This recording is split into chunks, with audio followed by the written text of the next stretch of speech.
This young man lives by the motto, learn more, and keep on learning. He buried himself in his studies day and night, and finally graduated from grad school with top honors. Once he escaped that living hell, he flat out declared, "Dad, my friends, I'm done studying. I'm going to live for myself now. No more books." Just as this thought crossed his mind, Jack Kuhn was sent to bring him to his reincarnation. After all, that his knowledge and degrees were just worthless scraps of paper. But he was given a second chance in another world as the third son of the Adana family, the leading magical clan of the empire. Looking at his tiny arm, Lihan Adana arm, was shocked, unable to believe his eyes. "I remember everything reincarnated into another world as an aristocrat and the third son of a powerful family, no less." But his mood instantly shifted to tears of joy. "I get it now. I'm being rewarded for finishing grad school in my past life. This is my chance." To relax. He was wrong. The first rule of the Adana family, the eldest son inherits everything. Aside from the eldest, everyone else must decide their own future path. Thankfully, the family would support whatever Lihan wanted to study. And so young Lihan grew up and started learning swordsmanship. He simply found swordsmanship pretty convenient, and he had nothing else to do anyway. While training, Lihan's teacher asked if he wanted to follow the way of the sword. Without a moment's hesitation, Lihan replied, No, all along, I'm going to become a mage. That's the most stable path." This answer clearly surprised All Along. Lihan, seeing this, worried he had sounded too unambitious, and tried to explain himself, but somehow All Along knelt down and started sobbing. "I'm so moved by your intelligence, young master. Most noble children are so delusional, ambitious from a young age, but you can already plan your future. So, realistically." For someone who had finished grad school like Lihan, being realistic was a must. In this world, from the Knight Order to the Adventurers Guild, even the royal family, a good mage is always welcomed. And this is the place that trains those talented individuals, the best magic academy in the Empire Enragon. Now that Lihan is of age, he will start a new journey in another world. Standing before the academy, Lihan looked visibly bored. Just gotta endure a few years, I guess. Seeing this, Iola Long quickly encouraged him. "You'll do great, young master. Even the head of the family has to praise your talent." Lihan sighed when he heard that. "I don't buy it. He didn't even let me practice magic because it's dangerous for kids. But thanks for the fake encouragement. Anyway." As a grad student, Lihan had dealt with professors enough to know exactly what people were thinking. Even though Iola Long wanted to follow his young master, he had to stop at the academy gate. From this point on, escorts and servants were not allowed to enter. Lihan also felt he didn't really need any of that stuff, so he entered the academy alone. But after just a few steps, he realized the place was packed not just with students, but with the servants of noble families. Isn't Enragat supposed to be a place where you have to do things yourself? Lihan's head was spinning with questions. This place was nothing like what he'd been told. Just then, a young man standing next to him was trembling all over. "It's all wrong. Lihan thought the guy was sick and asked, "What's wrong? You okay?" The young man suddenly gritted his teeth and snarled, "I can't sleep without my servants. Servants are like my hands and feet. Doing this is like cutting off my limbs. Don't you agree?" As he waved his arms around, he leaned in right up to Lihan's face. Lihan had no clue how to deal with this, so he just nodded to get it over with. For some reason, the noble youth thought he'd found an ally and got even more fired up. He marched straight to the academy mages to protest against accepting students without servants.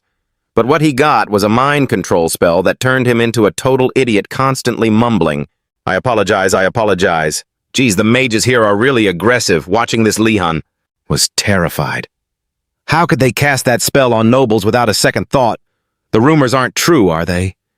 That this place is full of monsters, and if you die, they just bury you on the mountain behind the school. While Lihan was still spooked by the rumors, the academy doors suddenly flew open. A blinding light shone through as a voice boomed out, "Welcome to Enroth, you stubborn idiots." Facing this overwhelming magical pressure, everyone froze on the spot. This was the power of the headmaster of Enroth Academy.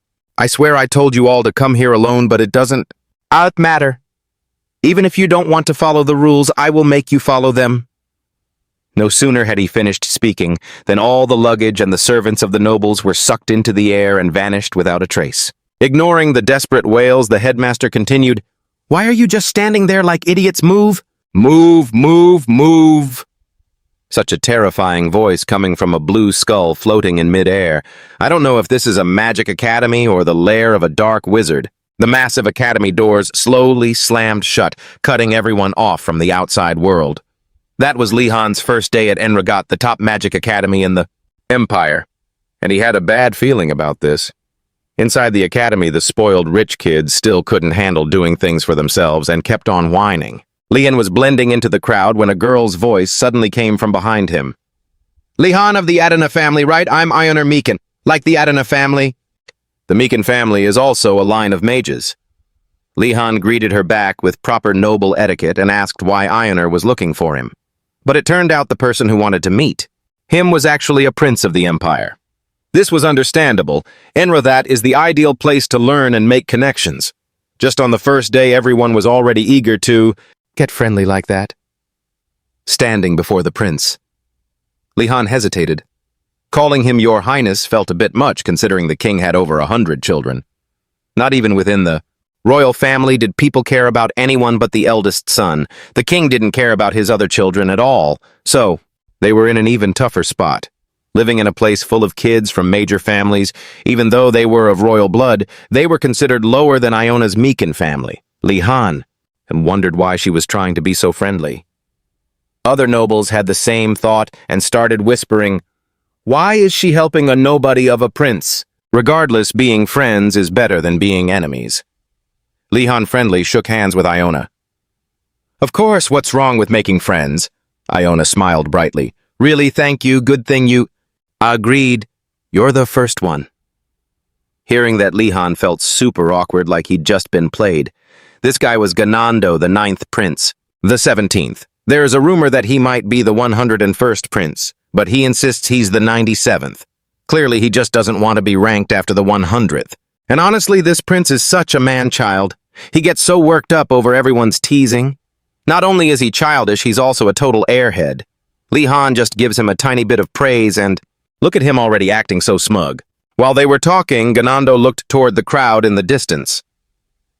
"They rejected my offer but went to talk to Adenot instead. How ridiculous, Li-Han." As he watched Adenot, the 44th princess, or something close to that, he thought to himself, "She really has that noble aura, exactly what you'd expect from the royal family. Of course everyone would flock to her, unlike some people." Ganando still assumed Li-Han was on his side, so he started pestering him. "Hey, you take care of her later, okay? You're tall and look pretty strong." Of course, Li-Han wasn't foolish enough to listen. Ganando, coming from such a prestigious lineage, shouldn't be bullying others, right? But Ganando, still clueless, scrambled for an excuse. "I didn't say bully, I said punish," before he could finish his sentence. Li-Han cut him off. "They aren't doing that either. Just think about it." Obviously, an idiot like Ganando couldn't think of anything, so he asked Li-Han what he should do now. Although he didn't really care about this, Prince Li-Han gave him some advice. "Just be the bigger person and forgive them. But if you really don't want to, you should challenge them to a duel." As soon as he mentioned fighting, Ganando immediately turned as obedient as a puppy. "We don't need to make a scene. Since I'm a prince of such a high-born family, I'll just forgive them." Seeing Ganando listen for once, Iona stepped up and gave Li-Han a compliment. "Wow, you're amazing. You actually managed to handle his stubbornness, something even I, his own relative, have given up on." You could tell just how difficult Iona has had it with this royal relative. While she was at it, Li-Han asked, "Amazing is a bit of a stretch, but earlier you said you were relatives. Why do you bother taking care of him?" Just then, a blue skull appeared again, interrupting their conversation. "You kids having fun, you bunch of ironheads." Seeing the skull up close, Li-Han was genuinely shocked. A lich, an entity that is the end result of a mage who was willing to pay any price for eternal life. I can't believe the headmaster is a lich. It seems Li-Han studied his theory very diligently before entering the academy. He really lives up to the name of someone who graduated from grad school. While everyone else was panicking, the headmaster posed a question. "I have a question for all of you. Why? Do I call you all ironheads? The first person to raise their hand was Adenat, because the symbol of this year's students is steel. That was the correct answer, and her house was awarded 10 points. Hearing about this for the first time, Adenat asked in surprise, "There's a point system for the houses." But the headmaster's reply was such a troll. "Of course not. If you want to become a mage first, you should learn to distinguish truth from lies. That's right, the symbol. For this class is steel. Steel is a material that changes depending on how you forge it. It's a precious substance with many uses, the perfect material for students, so like all of you." These flowery words made the students gasp in awe. Everyone felt motivated to work hard, but what the hell? It was just another one of the headmaster's jokes. Bamboozled again. The reason your symbol is steel is because your heads are completely hollow. God, I'm speechless with this headmaster. While everyone else was frozen stiff only, Li Han was looking around. No matter how much he provoked them, no one could say a word. That was because, after all, moving in a place filled with magical energy is unimaginably difficult. But now it feels easier. Maybe because I'm getting used to it here. Could it be thanks to the headmaster? These reactions caught the headmaster's attention. After scaring the students, the headmaster finally stopped his game. "It seems I was too harsh on you kids, having just traveled such a long way to get here. Everyone look at this door on the left. Go ahead and enjoy the feast and shake off all the fatigue from your journey." Appearing before the students was a room overflowing with delicious and beautiful food. Slices of white bread slathered in butter and cheese, tasty chicken marinated in butter, oil, spices, and flour, slow-cooked in wine to create a top-tier chicken dish, pastries topped with black sauce, and fresh fish grilled over charcoal European style. Even someone from the royal bloodline like Ganando was drooling. But what the hell? As soon as everyone set their knives down, all the food vanished. At that moment, the headmaster's familiar laughter echoed again. "You idiots, you've been fooled again, ha ha ha! When are you kids going to get any smarter?" Li Han was completely fed up with his headmaster. "I heard that when you become a lich, you have to trade away a few things. I'm certain this headmaster is missing quite a few things." After teasing the students to his heart's content, the headmaster conjured up a pile of items. "This academy is the birthplace of mages and the greatest motivation. Behind a growing mage is desire. These are your uniforms and food. For someone who eats gourmet meals all the time, like Ganando rice balls and bread, are truly trash." But just as he was about to complain, the headmaster leaned in close, cutting him off. "That's right, that's exactly the reaction I wanted to see. Food tastes bad, doesn't it? Study magic and find better food for yourselves. The clothes and wands seem poor, don't they? Study magic and find better things yourself. That is the rule of this academy." After hearing the headmaster speak, one student got the idea to go outside and get more supplies. The moment he heard that, the headmaster's eyes lit up. "Exactly, excellent question. None of you will be allowed to leave. Here, asking the seniors for help is also not allowed. That is all. Now get lost. Good luck, students. Move forward and turn yourselves into the greatest mages." After such a bizarre announcement, Li Han sighed in frustration. "Does every world have professors like this? I'm sick of running into them. That professor from earlier, his eyes were no different from my old professor in my past life." Yes, that wild, insane look. While Li Han was lost in thought, Ganando ran over with a pathetic look on his face. "Li Han, you were planning to go there too, right? Daring to treat us like this? With food and clothes this terrible, how are we supposed to survive? Here." But Li Han didn't care about him at all and came to a conclusion. "Wait, what if that skull is kinder than my old professor? Not only did he provide food, he even gave us clothes. Yup, this place is definitely much better. Damn, our main character's brain doesn't seem to be entirely normal either. Perhaps this is the side effect of studying way too much in his past life." In the Empire, the Adana family wasn't very famous among the nobility. Very few people knew about them because this family always used the study of magic as a curtain to shield themselves from the noisy world outside. Precisely because of that, whenever people mentioned them, there was nothing to say except for misinformed misunderstandings. Ganando was so stunned by Li Han's words that he couldn't even speak. "Even my servants wouldn't have to dress like this. Seriously, what kind of life are you living?" Ganando said, tearing up and patting Li Han on the shoulder in sympathy. Come visit my place whenever you get the chance. Li-Han didn't get it at all, but he just nodded. He just agreed blindly. Honestly, there's no words for these people. Afterward, the two of them left together. You could say they'd become friends. Enregrad accepts anyone, regardless of their background, as long as they have talent. However, to prevent any unnecessary conflicts between these moody teenagers, the dormitory is divided into 4 sections based on the students' origins. The Blue Dragon Tower is only for the noble descendants of the Blue Dragon. Only those with dragon blood in their veins are permitted to enter. The Tower of the Eternal Phoenix is only for those who have dedicated everything to the sacred flame, a holy, pure place reserved exclusively for clerics and priests. The White Tiger Tower of Divine Lightning is only for those who possess the fury to wipe everything away. This is where generations of knights have resided. They are ready to walk in both the paths of the knight and the mage. The Black Tortoise Tower of Prophecy is the tower only those with infinite patience can enter. It houses all sorts of people, commoners, servants, mercenaries, beggars, merchants, even low-ranking nobles. Compared to the other houses, members of this house are often discriminated against for their low-born status. This is most apparent in new students, but every story has its exceptions. In Li-Han's eyes, these students are the most potential business partners. I have to make friends with them. Business is all about wealth, and the core of business is practical experience. I really need to go out and accumulate more.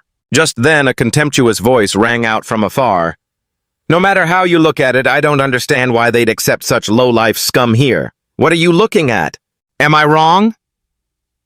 Seeing this guy dare to insult his future business partners, Li-Han stepped forward. The lowlife here is actually you. When we stepped inside, didn't we leave all that stuff behind? A haughty person like you managed to forget such a basic rule. These words earned the agreement of the other students. He's right. Isn't he from the Adana family? They really live up to the name of a great house. The people who were making those insults just a moment ago were now surrounded by the crowd, blushing and embarrassed. They never expected everyone's reaction to be like that.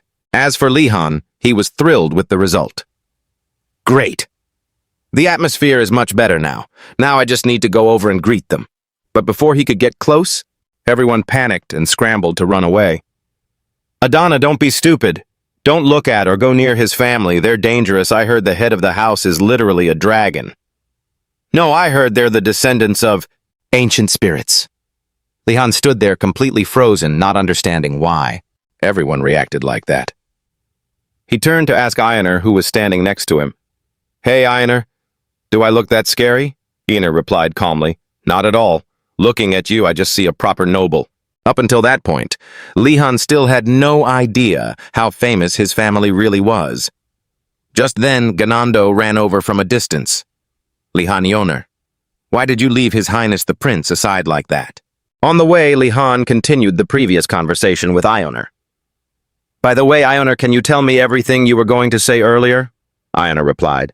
About why I spoil her so much. It's because of her mother. Suddenly, a magnificent scene appeared at a banquet Ioner when she was little had accidentally spilled a drink on the dress of the Queen Ganando's mother. Everyone thought the making family was finished. Even if it was just a child, they wouldn't be forgiven. But the queen didn't blame her. Instead, she kindly held little Ioner in her arms. No worries. Everyone makes mistakes sometimes, Lady Ioner. Don't worry. This scene was truly cinematic. And of course, if it were one of the movies Li-Han watched in his past life, it would be exactly like that. But here, the reason was simply because Ganando's mother was super rich. Just being friendly with Ganando meant she would provide Ioner with a massive allowance. After hearing the reason, Li-Han's perception suddenly collapsed. But what the hell, a thought that wasn't exactly pure popped into his head. If that's the case, maybe I should make friends with her right now. These two people really are great friends. As they talked, all three walked to their shared house, the Blue Dragon Tower. But this academy is insanely huge, filled with lakes, forests, and mountains. It had everything. So why would the headmaster force the students to get around on foot? Suddenly, a crowd ahead caught Li-Han's attention. Since that was the path to the Blue Dragon Tower, he moved to the front to check it out. As soon as he squeezed to the front, Li-Han's jaw dropped in shock. He never expected the famous Blue Dragon Tower to be such a dump. As soon as Ganando saw it, he started complaining. Even the servant quarters are bigger than this. They expect us to live in a place like this. I'm getting more disappointed by the second. But when they stepped into the tower, the people seemed to vanish. The space suddenly changed. Li-han was observing his surroundings, wondering what to do when a voice echoed in his head. "Welcome, little mage. Where do you want to go?" It didn't take long for Li-han to realize what was happening. The shared house is a magic tower. It's worthy of being a magic academy. He put his hand on his chest and asked politely, "Where am I allowed to go?" "Exactly," the tower responded. "You catch on fast. For now, the only places you can access are your private room and the Iron Rank Lounge. They're reserved for male students." Li-han heard this and asked again, "So that means later on I can go to other places, right?" The tower explained further. "That is correct. There are places you can enter just by knowing their names and places where you need to know a bit more information to reach, but for now you cannot enter those areas. The headmaster has strictly forbidden it." Li-han didn't ask anything else and chose to head to his private room first.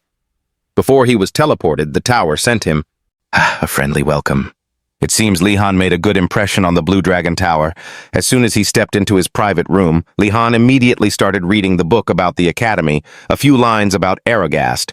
Aside from the mandatory core subjects, you can choose other classes and decide whether or not to continue after a 1-month trial period. Mages are those who seek out the principles of the world. Even if others offer to help a mage, must still walk their own path. Signed, OSU.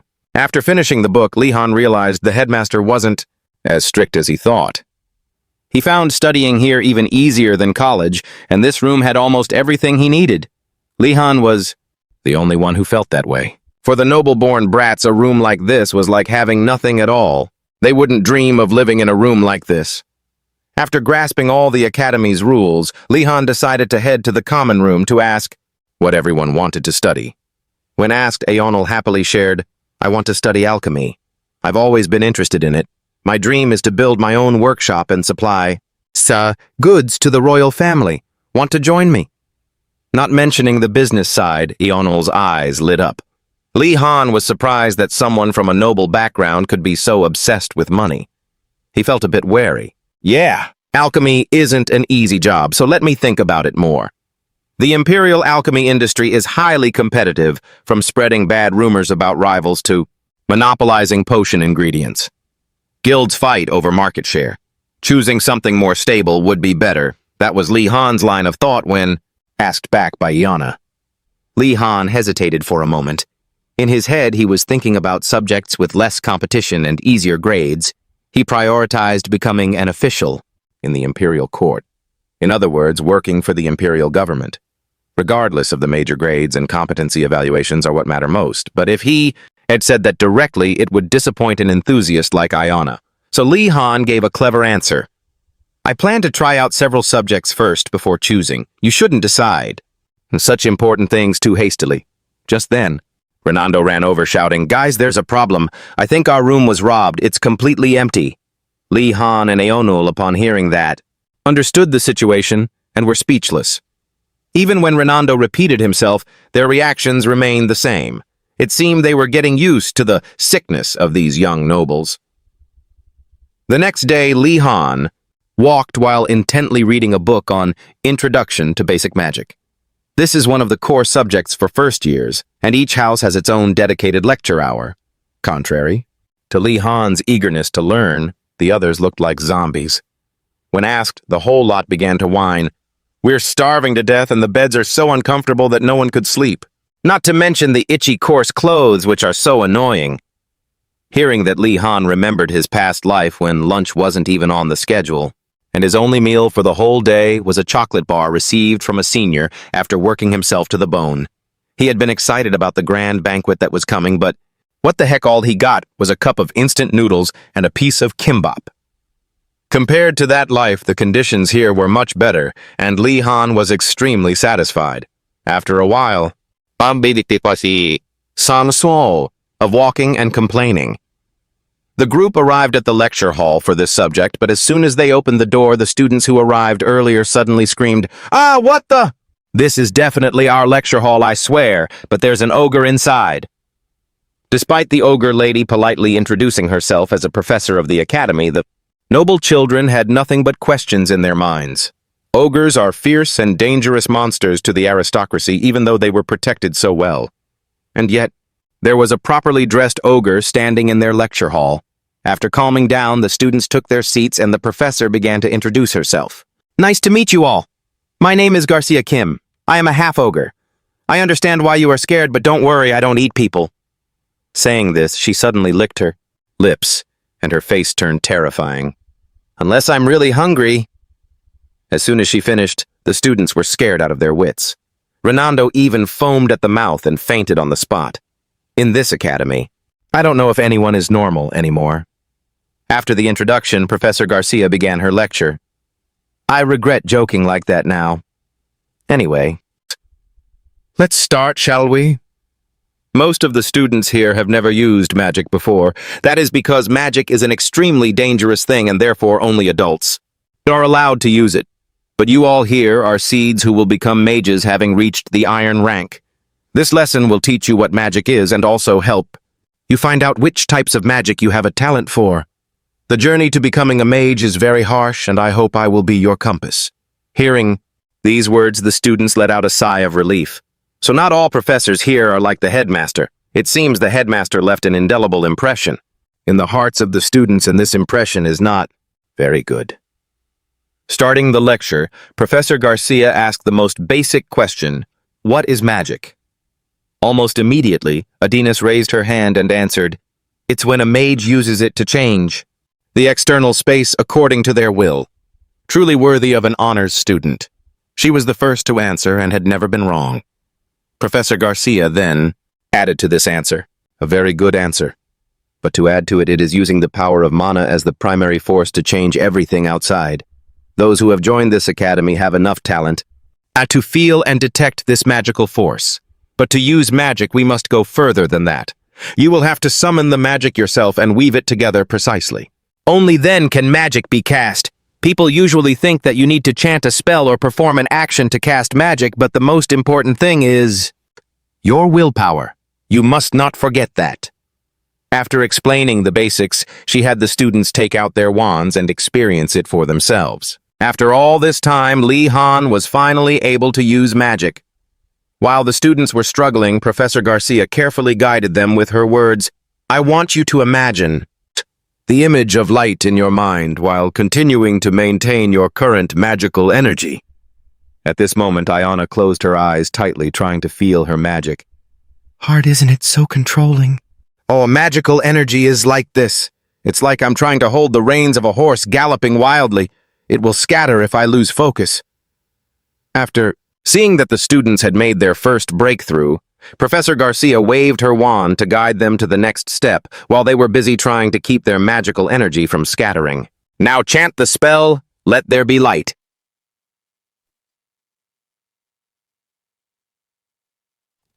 Immediately, a brilliant glow erupted from their wands, illuminating the entire lecture hall. The incantation can be anything you can think of at that moment, but remember, a short, concise spell will help you maintain your focus better. Do you see? Observing the professor's demonstration, Li Han grasped the key issues and condensed them into 3 simple steps. 1. Gather your magical energy. 2. Mold that energy according to your will. 3. Recite the incantation.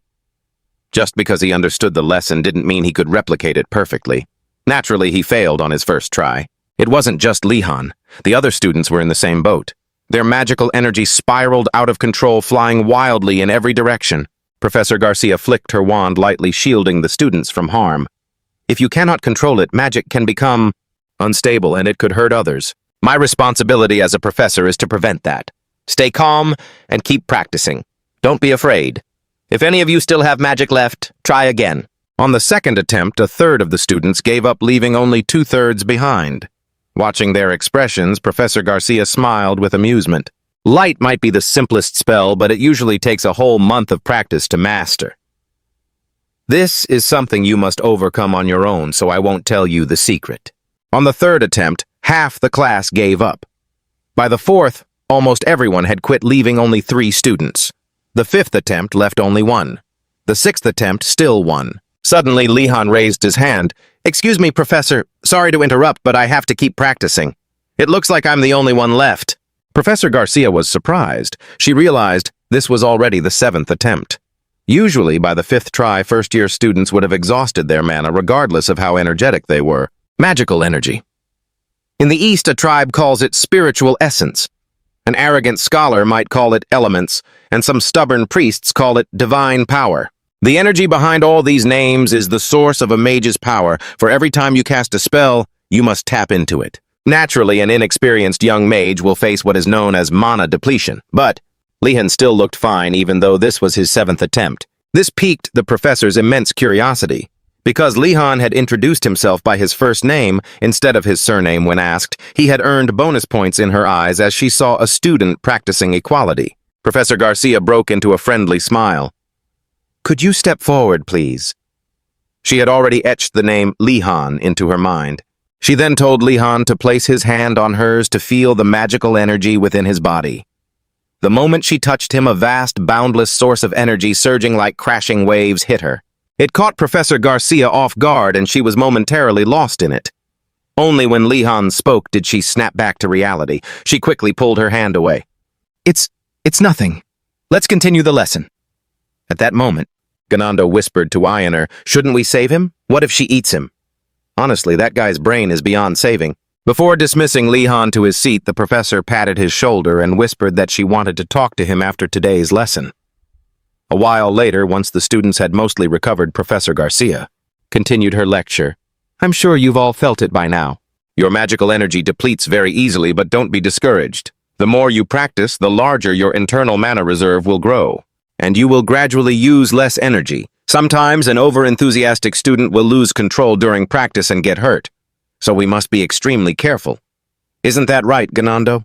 Also, for the record, I don't eat my students." Poor guy. That's what you get for running your mouth. After giving careful instructions, the first lesson concluded. After class, Li-Han headed to the professor's office as requested. "Excuse me, Professor. Is everything all right? Why did you call me here specifically?" Professor Garcia looked at Li-Han meaningfully before speaking. "Actually, the headmaster told me about you before today's lesson even started." Hearing the word headmaster, Li-Han instinctively took a step back. Being noticed by that crazy old rich guy was truly terrifying. Seeing his reaction, Professor Garcia spoke up. "Don't worry, the headmaster may seem a bit silly, but he is a kind person. Most students don't know this, but the headmaster has an incredible eye for talent. Every year he provides a lot of information about the new students. Be careful with that beastkin student. He might burn the dorm down a few times. That one is a half-demon. Be cautious when using holy magic near her." And what he said about Li-Han was, "He has the makings of a total fool." Professor Garcia understood the hidden meaning behind those words immediately. He called you a total fool. This can be taken literally, but Easterners often have a saying, "A fool can also be a genius." Things I deem foolish might actually be connected to what I consider brilliant. He means he has already seen your potential as a prodigy. I wonder what kind of student you will become, Li-Han. I have high expectations for you. Seeing the professor lost in thought for a moment, Li-Han spoke up. "Professor, of course." Professor Garcia couldn't reveal exactly what she was thinking, so she found another way to phrase it. "The reason I called you here is that you have an excessive amount of magical energy." Li-Han, upon hearing this, scratched his head. He wasn't too surprised. That was something to be happy about, but was that really why the professor needed to see him privately? He thought practicing just increased one's mana. Professor Garcia continued, "It's not just a little bit more, Li-Han. I can't even fathom what your limit is." That statement left Li-Han completely stunned. The total energy of a mage is one of the determining factors of their potential. If you lack magical energy, you have to resort to shortcut methods to possess more. This means that the more magical energy you possess, the fewer of those limitations you will face. In other words, it represents the sign of a true genius. Li-Han's mood quickly shifted to pure joy. If what the professor said was true, then the path ahead of him was paved with roses. But before he could celebrate for long, the professor added with a sigh, "It's such a pity for you, Li-Han." Hearing that, Li-Han questioned, asking the professor what he meant by that. Isn't it a good thing to have a massive amount of magical energy? He asked. Professor Garcia picked up a cup of water to demonstrate. That may be true, but since you have so much think of magical energy like the water in this cup, it's easy to manage when it's this little. But trying to manage an amount as vast as the ocean, wouldn't that be incredibly difficult? Being a clever student, Li Han immediately understood the issue. It meant the difficulty of controlling magical energy and the fundamental principles of magic would be extremely high. He slumped to the ground, clutching his head in frustration. It really was true that too much of a good thing wasn't always better. Magical energy was no exception. At that moment, Professor Garcia pulled out a bracelet and put it on Li Han's wrist. This is a bracelet that can absorb magical energy. It will help you for now, she said. Li Han perked up, feeling relieved. So, as long as I have this bracelet, everything will be fine. Thank you, Professor. But of course it's not that simple. If it were such a minor problem, the professor wouldn't have called him to her office. Not knowing what else to do, Li Han asked for her advice. Professor Garcia thought for a moment and suggested, using various spells to drain your magical energy will be very useful. You are allowed to practice on your own as there is no risk in completely exhausting your mana. The solution was simple but effective, yet Li Han didn't seem to like it very much. On his way back to his room, he looked dejected. My future looks so bleak. I have to make sure I get good grades from now on. Should I take classes that don't require magic? Thinking about this, he turned to ask his two friends, Are you two thinking of signing up for any classes? Iona happily replied, I'm definitely taking alchemy, of course. Hey, do you two want to join me? Before Li Han could even speak, Ganando blurted out, What alchemy is for servants? Is there even any principle to learn there, Iona? You're so foolish. Hearing this, Iona clenched her fist. Ganando, could you back off a bit? Li Han felt the surging killing intent and quickly stepped away. Ganando, unaware of the danger, took a massive punch square in the face from Iona. Ganando, if you end up in the infirmary, don't you dare ask for any potions. Li Han knew a thing or two about fighting from Aladdin's lessons, and in his eyes, that punch was a perfect 10 out of 10. Afterward, Li Han and Iona headed to their basic alchemy class. Along the way, Li Han was quite worried about what just happened, but Iona said that a simple apology would be enough. Given her calm attitude, it probably wasn't the first time Ganando had been punched. On the way, they noticed many students from other towers were also heading in the same direction. Most of them were from the Black Tortoise Tower. Li Han didn't particularly care about them being there, but their stares made him feel uneasy. Commoners usually react in one of two ways when they meet nobles. Either they fear them, or they want nothing to do with them, or they simply despise them. Hearing the strange whispers about himself, Li Han could only sigh helplessly. He knew well that if he acted too friendly, it could easily backfire. A moment later, the class was fully assembled and a voice rang out from afar. Has everyone arrived yet? Once again, the students were amazed by their professor. With a lich as the principal and a semi-celestial being, as a professor, another eccentric teacher wasn't much of a surprise. However, it turned out this professor was just a normal dwarf. Not as playful as the principal or Professor Garcia, this professor was serious and got straight to the point. My name is Uregum Jumda, but you can just call me Professor Uregum. I'm sure you're all thinking the same thing. We built such a huge building. Yet why are we gathered out here in the yard with not a single desk in sight? As usual, Adenet raised her hand to answer first. To feel the mana coming from nature, right? To understand the useful powers that exist in nature for an alchemist. But this time her answer was wrong. When Iona asked Li Han what he thought about the question, he replied casually, Could it be for collecting ingredients? Unexpectedly, this answer was correct and earned praise from Professor Uregum. You're a sharp one, I mean a quite intelligent student. Adenet turned her gaze toward him. Suddenly receiving all that attention, Li Han felt a bit intimidated, so he stopped guessing. And you're right, don't feel like you have to compete with me over this. Afterward, Professor Uregum began his lecture. The real reason we gathered out here is for me to teach you the most important requirement in alchemy. I'm sure you all think that alchemy requires someone to be incredibly smart and to control magic with absolute precision, but that is far from the reality. The most important ability for alchemists is gathering ingredients. Eudora, who was carefully taking notes, was stunned into silence. What the professor just said was completely different from what she had previously thought. At this, Adenot raised her hand to speak. Professor, can't I just grow the ingredients myself or request them from others? So gathering ingredients is just a minor skill. Other students began to whisper, Her Highness is right. Why should we have to find the ingredients? It's a bit strange. This made Professor Uregum furious. You stubborn girl, you don't know a thing about the real world. You can't even grow 10% of the ingredients you need yourself. Besides, the ones you buy are useless. The reason we travel with adventurers is because they are out there digging for those herbs. They dig up those valuable herbs in such a half-hearted, sloppy way. Realizing he was overreacting, Professor Uregum quickly lowered his tone. An alchemist should know how to collect their own ingredients. If you can't gather your own materials, you will never become a great alchemist. That's enough explanation for now. Let's practice. Everyone go and bring those ingredients back to me. Each student was then given a picture of the herb they needed to find. Enrogas, with all his reputation and a lot of bad rumors, there was one rumor that someone died while learning magic. Clearly, magic is very dangerous and accidents can happen, but this was a lack of preparation. Why? The reason we're traveling with those explorers is because they're out there digging up medicinal herbs. But honestly, they're doing a half-hearted job of harvesting those valuable plants. Realizing he'd overreacted, Professor Uregum quickly lowered his voice. An alchemist should know better, he muttered.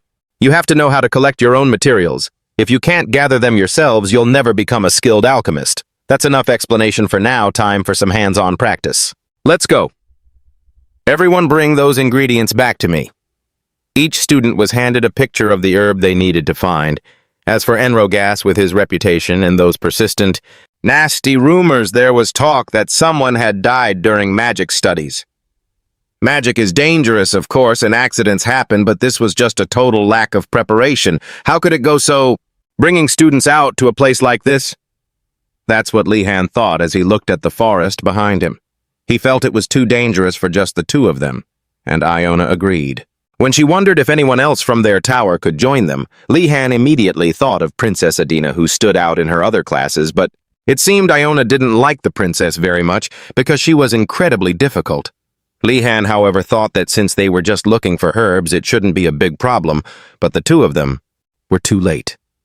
Adina already had her own group. Seeing someone from the Black Tortoise Tower in her group who had previously avoided him, Lihan almost felt like crying. Honor.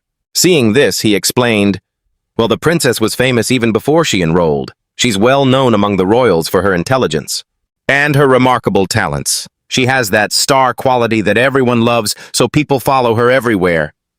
Unlike her, nobody gave a damn about Ganando. It was truly sad. After a while, all the other students had found their groups, leaving only a few from the Black Tortoise Tower. Lihan cautiously thought about what he should do. It would be too dangerous for them to go as a duo. They needed someone to cover the team's weaknesses. Just then he noticed a girl, Nelia, from the Black Tortoise Tower. She was a night demon and a member of the Night Watch, a patrol force in the north. The Night Watch is a group of skilled hunters and scouts who operate in the north and know the mountain terrain like the back of their hand. As soon as she saw the picture Professor Uragome gave her, Nelia, despite never having heard of this herb before, was extremely confident. This mountain is my playground, she thought. It wouldn't take long to find the herb in the picture. This was her moment to show her skills and get ahead of the other students. Just as Nelia was about to head out, Lihan and Iona called out from behind. Ahem, ahem. Hi there. I'm Iona of the Macon family, and I'm Lihan. Nice to meet you. Nelia realized immediately that Iona was a noble while Lihan stood next to her. Students from the Black Tortoise Tower didn't usually have a soft spot for nobles, so she asked coldly, "What do you want?" When asked if she wanted to team up to go into the mountain, Nelia suddenly became alert. What is your real motive, huh? She clenched her fists, ready to strike at any moment. All nobles are the same. They call us savages. Just to insult us. Even when we show them the utmost hospitality, they complain that we treat them poorly. How are these guys any different? At this moment, Lihan gently suggested, Going alone is dangerous. What will you do if a monster appears? But Nelia turned her face away and refused the offer. Lihan, seeing this, probed, Can you tell me the reason why? Don't tell me you think we're going to use you as bait or ditch you. Having hit the nail on the head. Nelia turned bright red. She tried to make excuses about wanting to go alone, but Lihan cut her off. Even so, you're going into the woods by yourself, huh? I'm sure that's not the reason. You not only don't know what might happen in the forest, but you also have to collect the ingredients and carry them back. I'm sure you're not stupid enough to think you can do it alone. The more he spoke, the more embarrassed Nelia felt. To shut Li-Han up, she was forced to agree to join the group. And just like that, Li-Han's plan was a complete success. Iona, standing by, was a bit stunned by this method. She wondered what the Wadano family had been teaching him. And so the three-person team headed into the deep forest to find herbs for Professor Uragome. Being well accustomed to the mountain terrain, Nelia leaped onto the branches and zoomed ahead. Witnessing these skillful movements, Iona couldn't help but exclaim, "Wow, she really is a skilled hunter." "How did you know that?" Li-Han explained. "Her calf muscles are well developed, and the calluses on her palms mean she uses a bow and arrow frequently. Those are things you only see in experienced hunters." These observations were overheard by Nelia, making her wary. Just from those clues, there's something strange about that guy. It's like he can see right through people. Just then, Li-Han said, "I was just bluffing. I mainly just looked at the night watch badge on her belt." Nelia almost fell out of the tree. This team turned out to be not very normal after all. After a few jokes, Nelia seemed to lower her guard. At that point, Iona invited her to come down and walk with them to keep the pace together. Nelia initially objected, but after hearing Li-Han's logic, she couldn't argue. The only one who can identify the herbs here is Iona. If she collapses, what are we supposed to do? Nelia quickly changed the subject to avoid the embarrassment. "But what is your role anyway, you guy? She's looking for herbs and I'm leading the way. You aren't doing a damn thing." If Li-Han had said he was just there to tag along and reap the rewards, Nelia would have surely blown a fuse. So he said that he was there to protect the two girls. Hearing this, Nelia asked, "Now that I look at you, you're pretty capable. Maybe you're from a knightly family. So why are you in the Blue Dragon Tower?" Li-Han felt this was his chance to get close, so he introduced his background. "Actually, I'm not from a knightly family. I'm from the Adana family." As soon as she heard the name Adana, Nelia's face paled. Seeing her fearful reaction, Li-Han got scared too. He trembled and turned to ask Iona, "Is there something wrong with my family?" Iona patted his shoulder to comfort him. "Most noble families have unpleasant rumors, but the Adana family is a fairly extreme case." Hearing this, Li-Han was completely clueless. He wondered what those rumors were.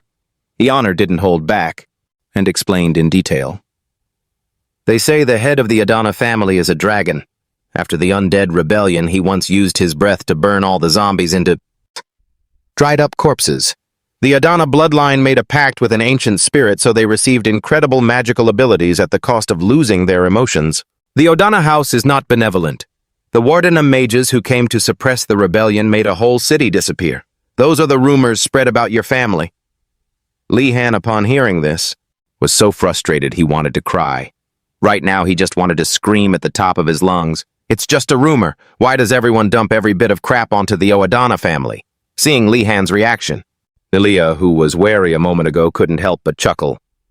"I don't know anything else, but it seems the rumor that they lost their emotions is definitely false." After that, the three continued their journey to find herbs in the forest. They had only gone a little way when Nelia signaled them to stop. It turned out she had spotted beast footprints nearby. "Look at this. Something pretty big passed through here. Since the footprints are quite faint, I think it's controlling its strength to hide its tracks. I'm a bit curious what kind of creature it is." At this moment, Iona's face had showed a clear lack of interest in this, making Nelia incredibly embarrassed. I'm showing off again. I need to start getting used to this. Aside from the villagers, no one who would even be interested in something like this." Suddenly, Li-Han appeared with an intrigued expression. "Wow, how interesting. What can you tell me about these tracks?" This is the first time an outsider has shown any interest. This topic left Leah in disbelief, and she asked back, "This is interesting." Li-Han looked confused. "Isn't it new?" Leah turned bright red and started rambling nervously. Not knowing how to respond, she stood up and shouted, "Anyway, whenever you find any tracks like these, it's best to be careful. It's not just about those huge claws. Although guessing what kind of creature this guy is pretty difficult. I've heard about some kinds of monsters roaming around the Magic Academy's grounds before. Because Enrigot is a land rich in magical energy, it affects the soil and rocks, causing many types of monsters to appear. Naturally, there are also monsters created from failed experiments, and even monsters formed from discarded potions taking the shape of special slimes. The more he heard, the less safe Li Han felt at this academy. Since the moment he stepped foot in here, nothing had been normal. Due to this new discovery, the group decided to track the marks on the ground. This way, they would be less likely to be ambushed. Before moving on, Li Han suddenly expressed his desire to learn how to track from New Leah. New Leah said this wouldn't be easy and she was sure Li Han would give up soon, but Li Han remained persistent in convincing her. "As long as you teach me, I'll do my best to learn." She had expected New Leah to flatly refuse, but to her surprise, she smiled brightly. "Let's see what you can do then." It seemed the journey so far had made the once vigilant New Leah slowly start to open up. After following the tracks for a while, Eoner discovered the herbs they were looking for. "Bad luck, we only found 2, but I think we can find the rest pretty quickly since I don't see any other plants nearby, so let's keep going." Because she was so focused on the herbs, Eoner didn't pay attention to the silent atmosphere around them. When she turned her head, she saw a gigantic wild boar. Charging straight at the 3 of them. Li Han could feel the magical energy, so this definitely wasn't a normal wild boar. According to New Leah's experience, this was definitely a monster. The monster didn't seem to have any intention of letting the 3 of them go. It slowly stepped forward, the magical energy radiating from it growing stronger. At this moment, Li Han pulled his wand out from his pocket. "It's going to be dangerous if we just stand here because we don't have any weapons. I'll use my wand." Since the size of the wand could change based on the owner's will, Li Han transformed it into a large staff.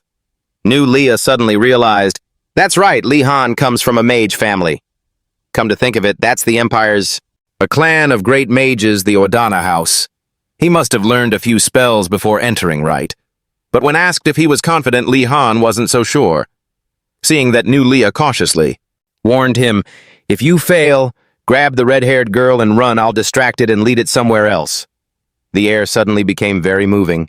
The 3 of them just looked at each other and blushed. I'm speechless with these 3 people. But at this moment, the monster, feeling ignored, angrily lunged at Li Han. New Leah was sweating bullets nervously watching Li Han. Exactly what kind of magic did he plan to use to defeat that boar? But contrary to her expectations, Li Han didn't know any magic. He gripped the wand in his hand, remembering what he was. Taught at 10 years old, the sword may be the king of all weapons, but I cannot rely on it.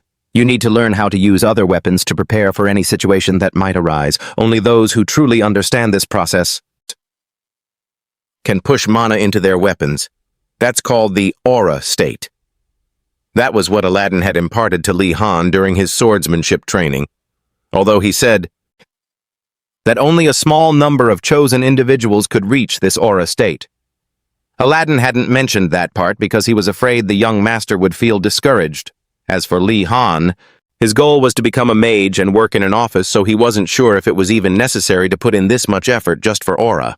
But because of a misunderstanding of his intentions, Auralong had put him through a brutal demonic training regimen. Now what he learned back then would finally be put to use. Despite the monster charging furiously, Li Han stood his ground, his sharp gaze locked on the target.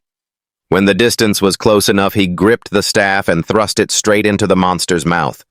The monster hadn't expected this and fell to the ground in pain, then kicked the bucket right there. Is this the legendary physical type mage? Witnessing this unbelievable sight, New Leah shouted, "You just stabbed it with a wand!" What about magic? The Enrogate wands were very sturdy. They could even be used as keys. Still, using one to take down a boar monster really wasn't easy. At all.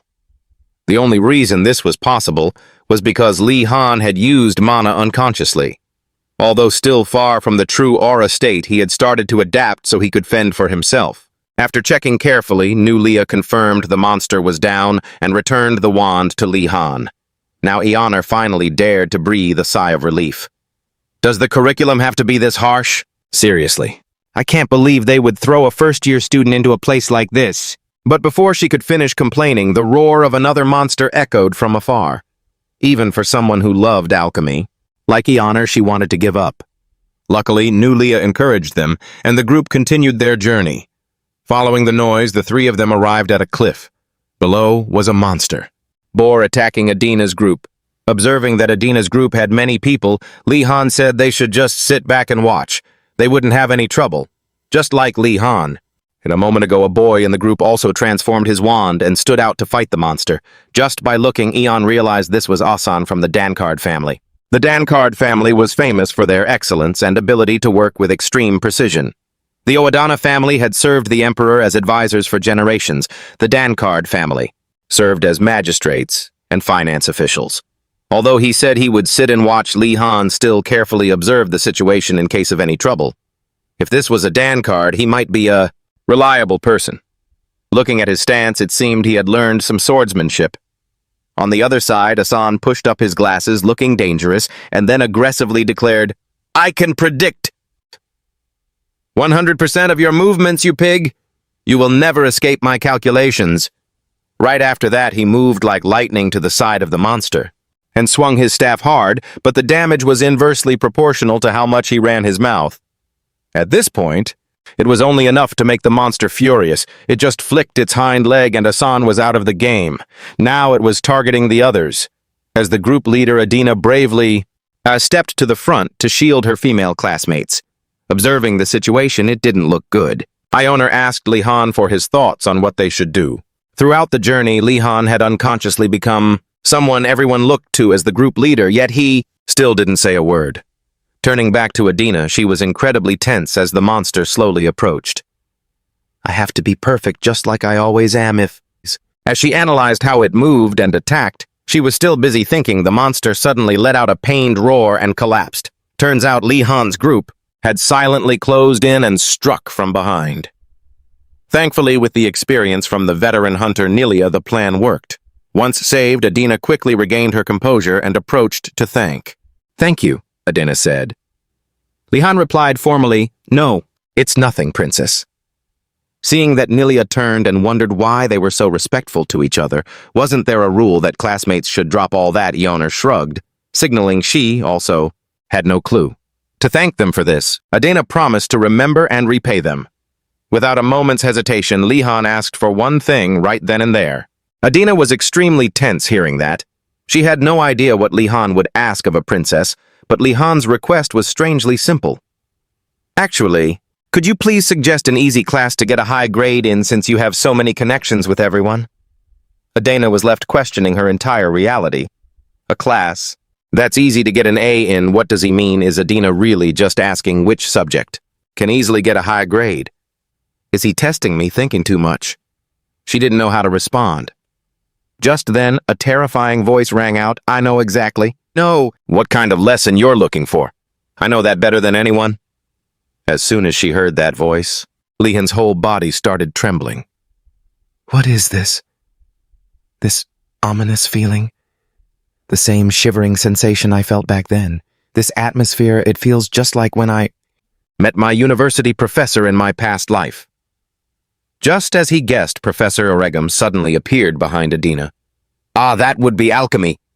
His face was incredibly scary, as if he wanted to eat Li Han alive. Li Han tried to calm himself. "No, must stay calm. I'm not that immature student from the past anymore." Then he beamed and replied, "Professor, I'm sure it would be a great class if I have enough passion and love for it."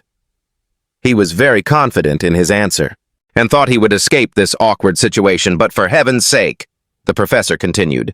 "You think so? Well, then listen closely. I will create that passion and love for you." This was definitely outside of Li Han's expectations. Now he spoke his mind clearly. "I think I'm not quite ready to take this class yet." But it was too late. He had already received the admiration and jealousy of other students. After all, not every freshman gets such dedicated personal attention from Professor Oregum. Professor Oregum also knew that a forced melon isn't sweet, so he just sighed and decided to end the lesson for the day. "I think that's enough for today. Unfortunately, the other groups of students didn't cross paths with you guys." Hearing that, Asan, with a bruised face, raised his head and questioned, "So you mean, Professor, you intentionally led them to where we were?" Professor Uragum explained. Don't tell me you thought I'd just let you go dig for herbs. The goal today was for you to face different situations while searching for herbs. Whether you catch them, avoid them, run from them, or hide from them. An alchemist must have the skills to deal with unexpected situations, you thick-headed kids. Do you understand now? Looking at the sour faces of the students, you could tell how dissatisfied they were with this insane teaching style. Just then, Ioner held up the herbs and spoke, So we don't need to worry about the herbs, right? We went through a lot of trouble to get them. Look, sir, the three of us found them. As soon as he saw the herbs, Professor Uragum immediately ran over and hugged Lihan's group. What I didn't think you guys would actually find it. Well, then you all passed the course. You guys really are talented students born for this subject. Meanwhile, the professor leaned into Lihan's ear and whispered, Just as I planned, student Lihan. You must take this class. Lihan felt a chill run down his spine for a moment. According to his past life's experience, he was doomed, but now he could only smile in tears. Finally, he accepted the cruel reality. I will try my best. Alchemy is my dream subject. Oh, the vacant look, the goofy smile. It seems Professor Uragum has a very good impression of this student. This kid seems very mature. Kids this age are usually very rebellious, but this one isn't like that. So Lihan was rewarded. Since you defeated the boar and collected the herbs, I will grant you a privilege. I have a cabin in the forest. You have the right to go there whenever you want during this school year. Just hearing that, Lihan looked slightly annoyed. Great, the teacher is making me do free labor again. Under those judging eyes, Professor Uragum quickly explained, let me explain further to you. What do you think students need most, Snacks? Right now your life here is quite a mess. And in just 1 week, it'll be pure chaos. Thinking about it carefully, Lihan also thought that was true. Write this limited menu. Who could stand it? And everyone in his tower has a royal background. Professor Uragum continued. But my cabin is full of fresh ingredients, not to mention the vegetables and fruits I picked myself. This is no different from a buffet. Just imagining it. Lihan's eyes lit up. Alchemy is really the best professor. Speechless at this pair of teacher and student, but unlike Lihan, the other students were extremely annoyed with this subject. That crazy professor is out of his mind. He actually released a wild boar and expected us to deal with it. I am never taking this class again. I thought I was a goner for sure. I couldn't care less about the rumors. Lihan turned and walked away, already complaining about what a weird school this is. But then again, nothing surprises me anymore. My top priority now is securing my next meal. The three of them, Lihan, Iona, and Nuria, got to work. They dragged the wild boar back to Professor Uragum's shack. Looking at this massive, gigantic beast, Lihan felt a bit nervous. I've learned how to process animals for food. Back at the Aola clan, but doing it alone is tough work. Just then, Iona, looking pale, rolled up her sleeves and walked over. Lihan, let me help you. Lihan saw she didn't look so good and asked if she was okay. Despite being scared, Iona held her ground. Of course I'm fine, but could you give me a share of the meat? Seeing these two nobles preparing to butcher a wild boar, Nuria was absolutely stunned. Are you guys seriously going to butcher it? You're both nobles. You don't even know how to do this. Lihan and Iona looked completely serious as they shot back at Nuria. Are you looking down on meat? That was a critical hit. After living on the rations the headmaster handed out, who could blame us? Right now, meat is worth more than gold. Finally, Nuria decided to join in. Let me show you the skills of a hunter. Nuria was actually really good at this. Meanwhile, Iona was quite familiar with handling ingredients. Lihan was pretty sure that with these two friends, things would go smoothly. Professor Uragum didn't help directly, but he did bring over some tools for the butchering. Once they were fully equipped, the three got to work. Lihan's expert technique made Nuria look at him in a whole new light. She wondered if the Adana family actually taught them these things. Iona, though a bit shy also, did a great job with her assigned tasks. Every single part of the boar was put to use to avoid waste. As Lihan sat by the fire, he thought about his future life. Who knows how long this hellish life will last? Maybe I should stock up for later. Watching from the beginning. Professor Uragum gave the group some praise. Oh, are you kids making smoked meat impressive? No matter how good the weather is, meat spoils easily. Smoking it is the right choice. The person the professor was most interested in was Lihan. I'm quite impressed. This kid has only been studying alchemy for 3 days, yet he's reached this level. He keeps exceeding my expectations. Right at that moment, the professor's stomach growled loudly, grabbing everyone's attention. And so Professor Uregum contributed some extra ingredients, and Lihan rolled up his sleeves to get into the kitchen. With his skills, Lihan won everyone over with a divine dish, cooked meat and buttered bread. The atmosphere was light and pleasant with a few friends. It was their 3rd day without trouble. They ate, they talked, they laughed until they were full. Happiness is just that simple. After they finished feasting, the group had one more problem to solve. Even though they had smoked a lot of meat, there was still some left that hadn't been processed. The group was too full to eat anymore. It would be a total waste to throw it away. Just as they were racking their brains on what to do, Nuria came up with an idea. How about sharing it with friends at the tower? Lihan and Iona locked eyes. They both had the same thought. You mean we should sell the meat? What a brilliant idea.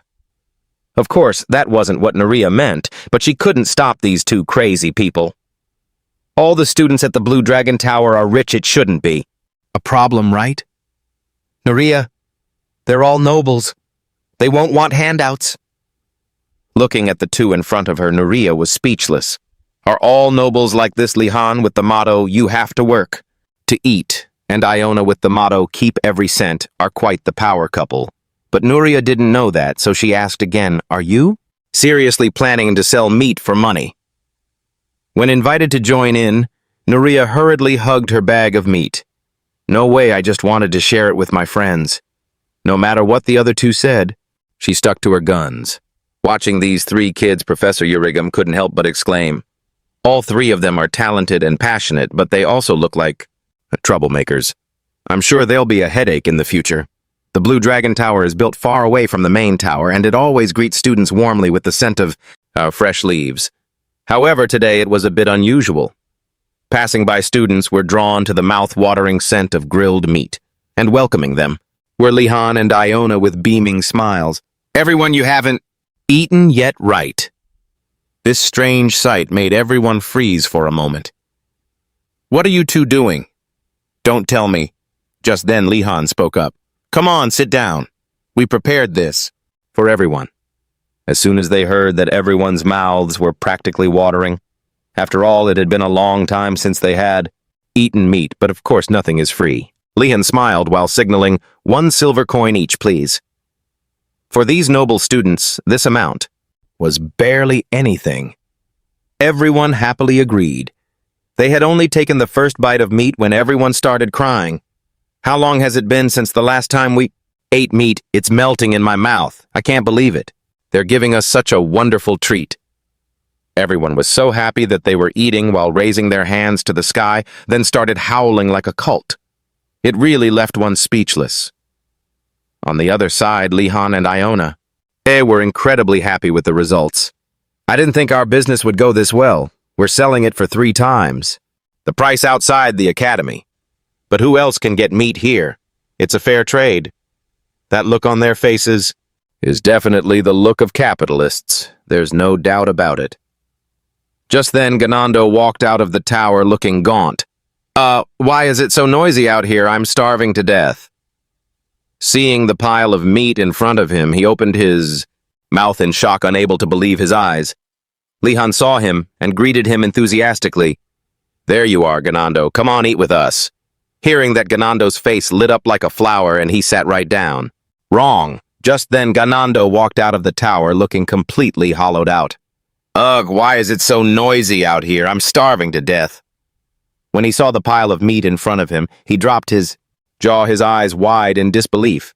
When Lihan saw him, he greeted him enthusiastically. Oh, there you are, Ganando, come, eat with us. Hearing that, Ganando's face lit up and he sat down right away. Can I join you at the table? Well, if you don't mind, I won't stand on ceremony. Thanks a ton. But before he could even set his knife down, Lihan blocked him. 1 silver coin, my dear friend. Ganando's eyes went wide. Collect payment. Are you serious? With his experience, Lihan immediately went for a psychological manipulation. A noble's honor doesn't allow for freebies.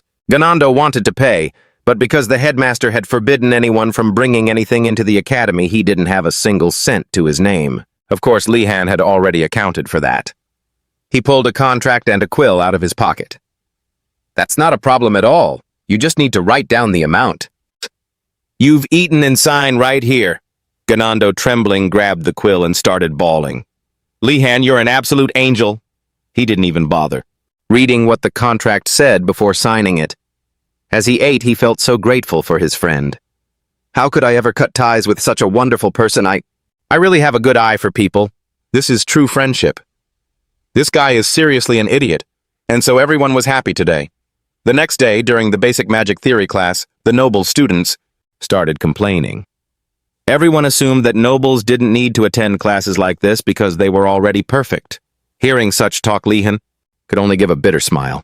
Just then, a familiar voice echoed, "Good morning, everyone. Hello, you little hard-headed bunch." All the students were shocked by the headmaster's appearance. No one expected him to teach such a basic subject. After scanning the room, the headmaster noticed the students' rosy, fresh complexions. "Ho ho, it looks like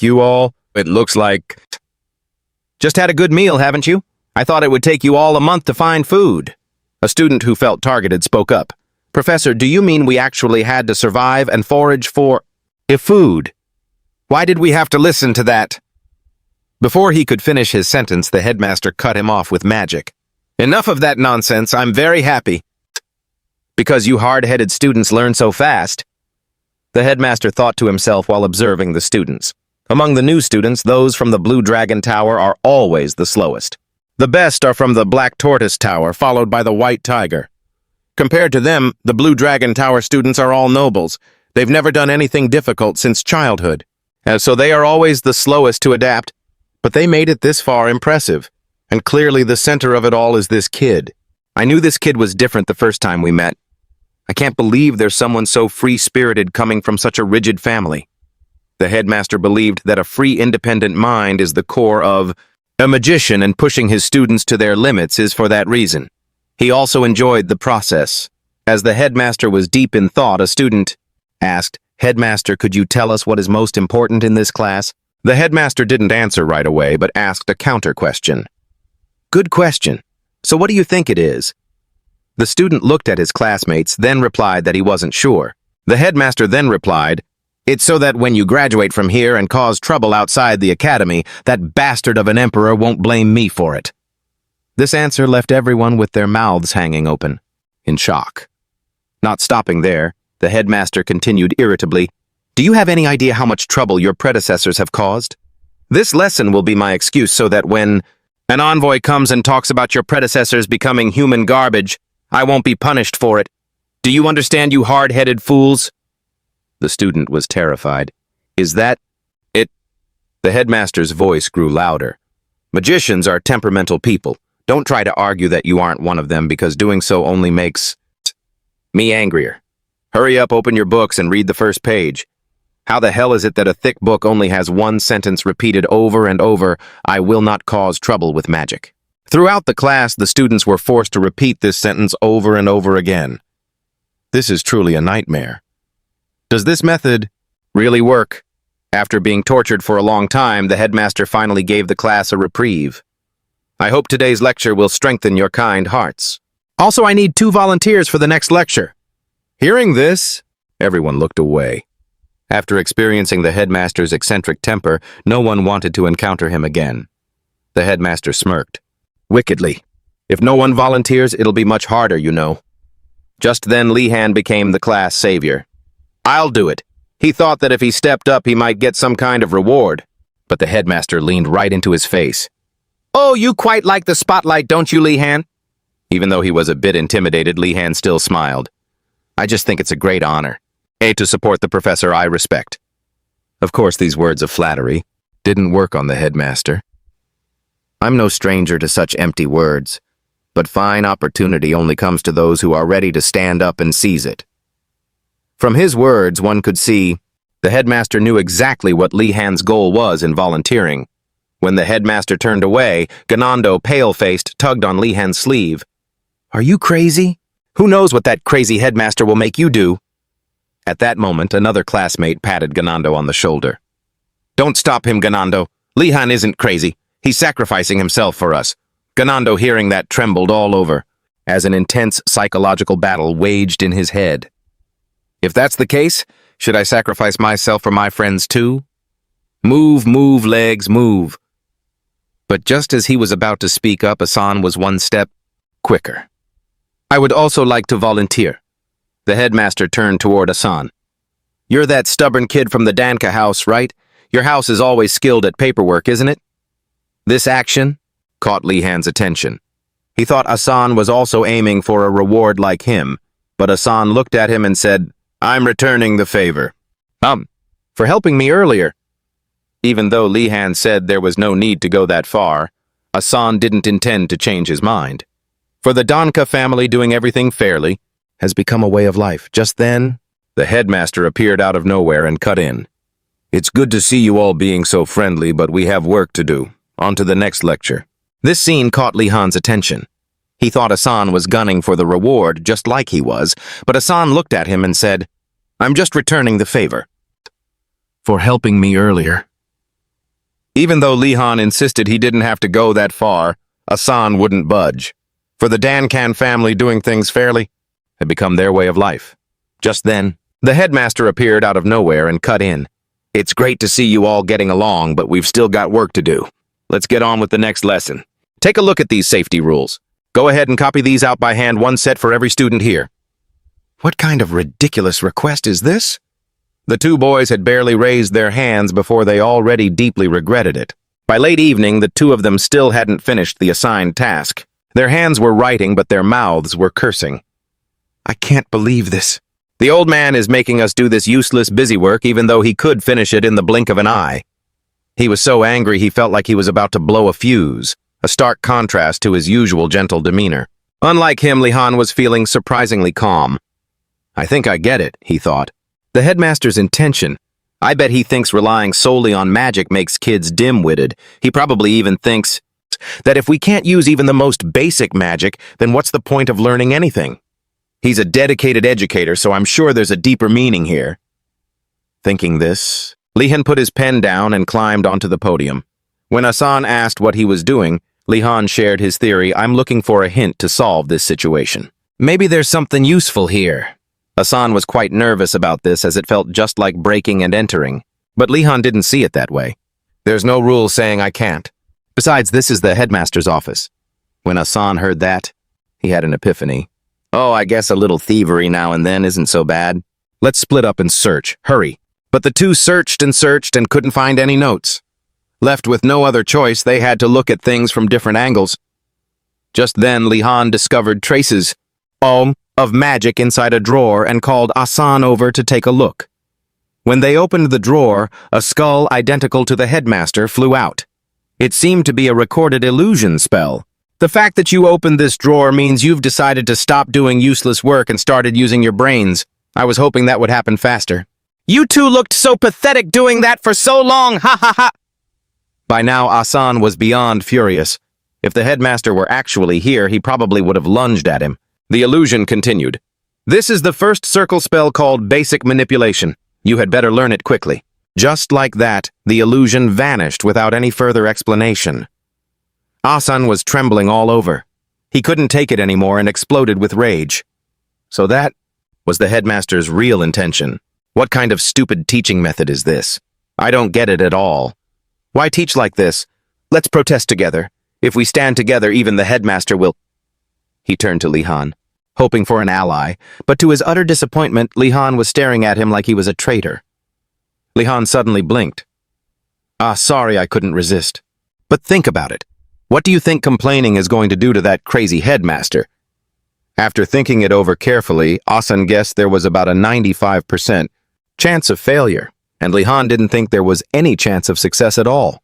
With no other options, the two had to follow the headmaster's orders to learn basic magic control on paper. But no matter how hard they tried until they were completely drained of energy, they couldn't even lift a single quill. Asan was now so desperate he was sobbing while Lihan managed to hold on due to his massive amount of mana. Magic was definitely not easy. It looked like a simple gesture, but the magical energy gathered differently each time.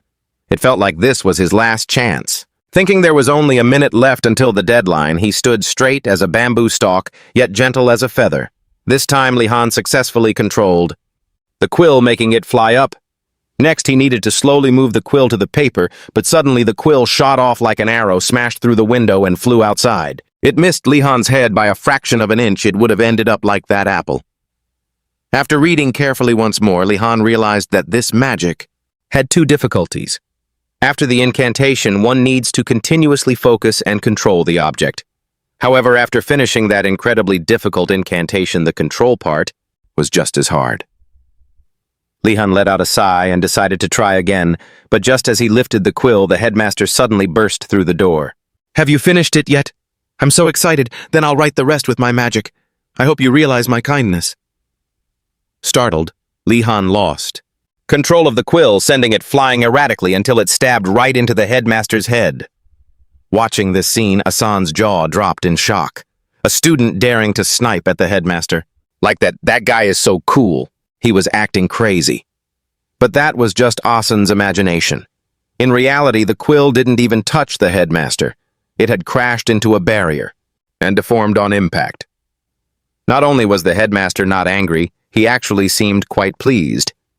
"Ho, it seems you grasped this spell faster than I thought. I must admit, you're a bit better than that stubborn look of yours suggests." Seeing the headmaster in a good mood, Li-Han took the opportunity. "Respected headmaster, may I ask for a tip? It's on how to control it better." The headmaster asked, "You can chant the spell, but you can't control it that in itself. It is already very good, so you don't need to push yourself too hard." Li-Han finally dared to breathe a sigh of relief. He thought there was a problem with his magical energy, but the headmaster suddenly laughed out loud. "Ha ha ha, I was just messing with you. The chanting part is the hard part. The control part just takes a little practice. But you are truly unusual. To be able to shoot it like an arrow like that, but how? Only you and I can figure this out. The enemy talks like that, and even though it's infuriating, you can't do a thing about it." "I understand. Thank you for your guidance." Li-Han's serious expression didn't please the headmaster at all, so he decided to shift his focus to teasing Asan about magic. "The more you use it, the more you'll master it, so there's nothing to worry about. Now shall we go eat?" With just a snap of his fingers, Li-Han was instantly teleported to the canteen, while Asan was teleported to the infirmary to recover his energy. Since it was way past mealtime, the canteen was completely empty and the menu was the same old hard bread, eating with rice balls. Luckily, Li-Han still had some of that bacon left from before, so he didn't need to worry. But just as he was about to eat, Adanat suddenly appeared behind him. "So this is where you are." "Ah, Adanat." Li-Han immediately stood up and asked, "Princess, is there something you need from me?" Adanat pulled the documents Li-Han had asked for the last time out of her bag. Holding the list of subjects in his hands, Li-Han was incredibly excited, but after reading just a small section, he suddenly felt that something was wrong. A list of popular subjects. These aren't the easy courses for getting good grades, popular ones.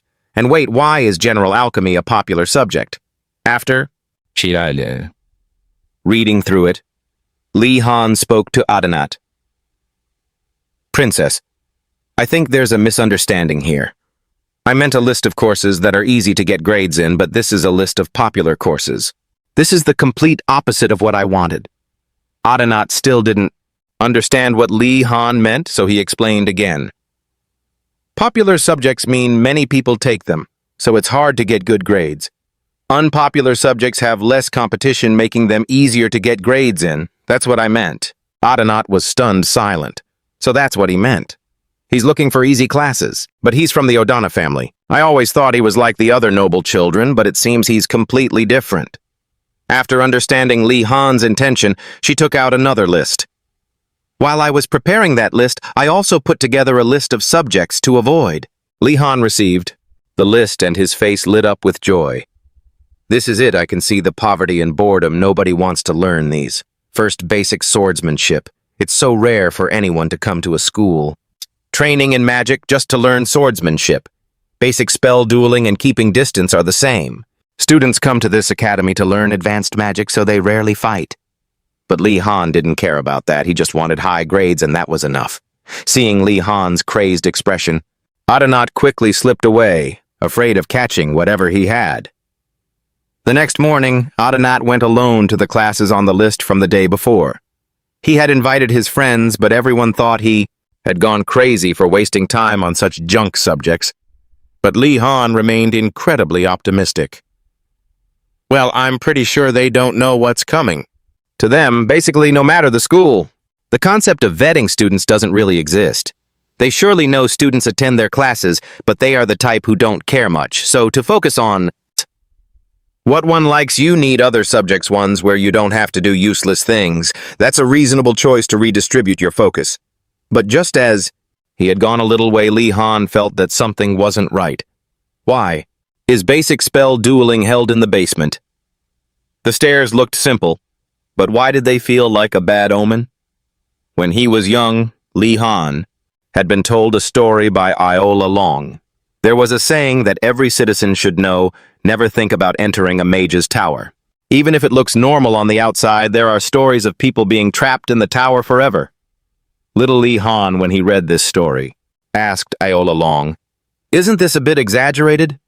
With his vast knowledge, Iola Long explained slowly, "It is a bit exaggerated, young master. Those who get trapped in the tower cannot get out because the reality is that they will die." Li Han was scared, shivering stiff upon hearing that. Now, standing before the stairs leading down to the basement, he suddenly remembered that story. Enrigat Tower is a prime example of a magic tower, so first-year students rarely dared to explore the Academy Tower. Even though he was a bit scared, Li Han tried to reassure himself. "Anyway, this is an academy, so it should be fine, right? Nothing has happened to me on the first floor of the tower or in the dormitory." Just then the headmaster suddenly appeared behind him. "Are you planning on going to the basement level 1 student?" Li Han was already terrified and was scared out of his wits, but he suddenly realized this was an opportunity, so he quickly adjusted his state. "Oh, beloved headmaster, it's so nice to see." "Ish to you. I was about to head down to the basement. Could you perhaps give me a little lecture?" This respectful attitude made the headmaster feel like teasing him. "Oh, what I'm about to teach you is nothing. I will give you a flower if I see your corpse tomorrow." Li Han was fuming with rage, but he couldn't do a thing about it. That boss damned old man. He could only put on his familiar smile, and an entity that can smile without malice or resentment deep inside can only be a student, and who has already graduated. After saying goodbye to the teasing teacher, Li Han slowly proceeded down to the basement. He looked around as he walked, not looking too scared, despite the old man's scare tactics. But down here, it looks normal enough. But why do I have such a bad feeling behind this door? Must just be a feeling. Just then, a few other students approached, making Li Han feel a bit less worried. I know there are a few people taking this class, and the academy has many students, so how could I be the only one? But it turned out those two were just walking in the wrong direction. Even if the class was over, they didn't want to take this course. Not only that, other students in their tower were already scared and had all run away. But it was too late to turn back now. Li Han gathered all his courage, pushed the door open, and stepped inside. Fortunately, inside there are still 3 other students in the class, otherwise you would have bolted the moment you saw Li Han. Those 2 guys were whispering, "I think this guy must be here because of a misunderstanding. I wonder how horrific this subject is that everyone thinks that way." Li Han, meanwhile, noticed some orbs on the table and was curious about what they were for. Suddenly, a voice boomed from the shadows. "It's time! Take your seats!" Li Han turned around to see someone already sitting in a chair. He didn't even know anyone was sitting there. With pale skin, a gloomy gaze, and long fangs, is he a vampire? Before starting the lesson, the professor introduced himself. "I am Vodali Bagrek. I will be in charge of basic spellcasting. Keep your distance. I hope we get along." Then the professor picked up an orb. The object before your eyes is a spirit star crystal. It's an ore highly compatible with magical energy. When the stars align at certain times, it releases a source of divine energy.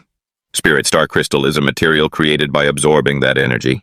Please stand up and channel your magical energy into the orb. Li Han immediately stood up and followed the instructions.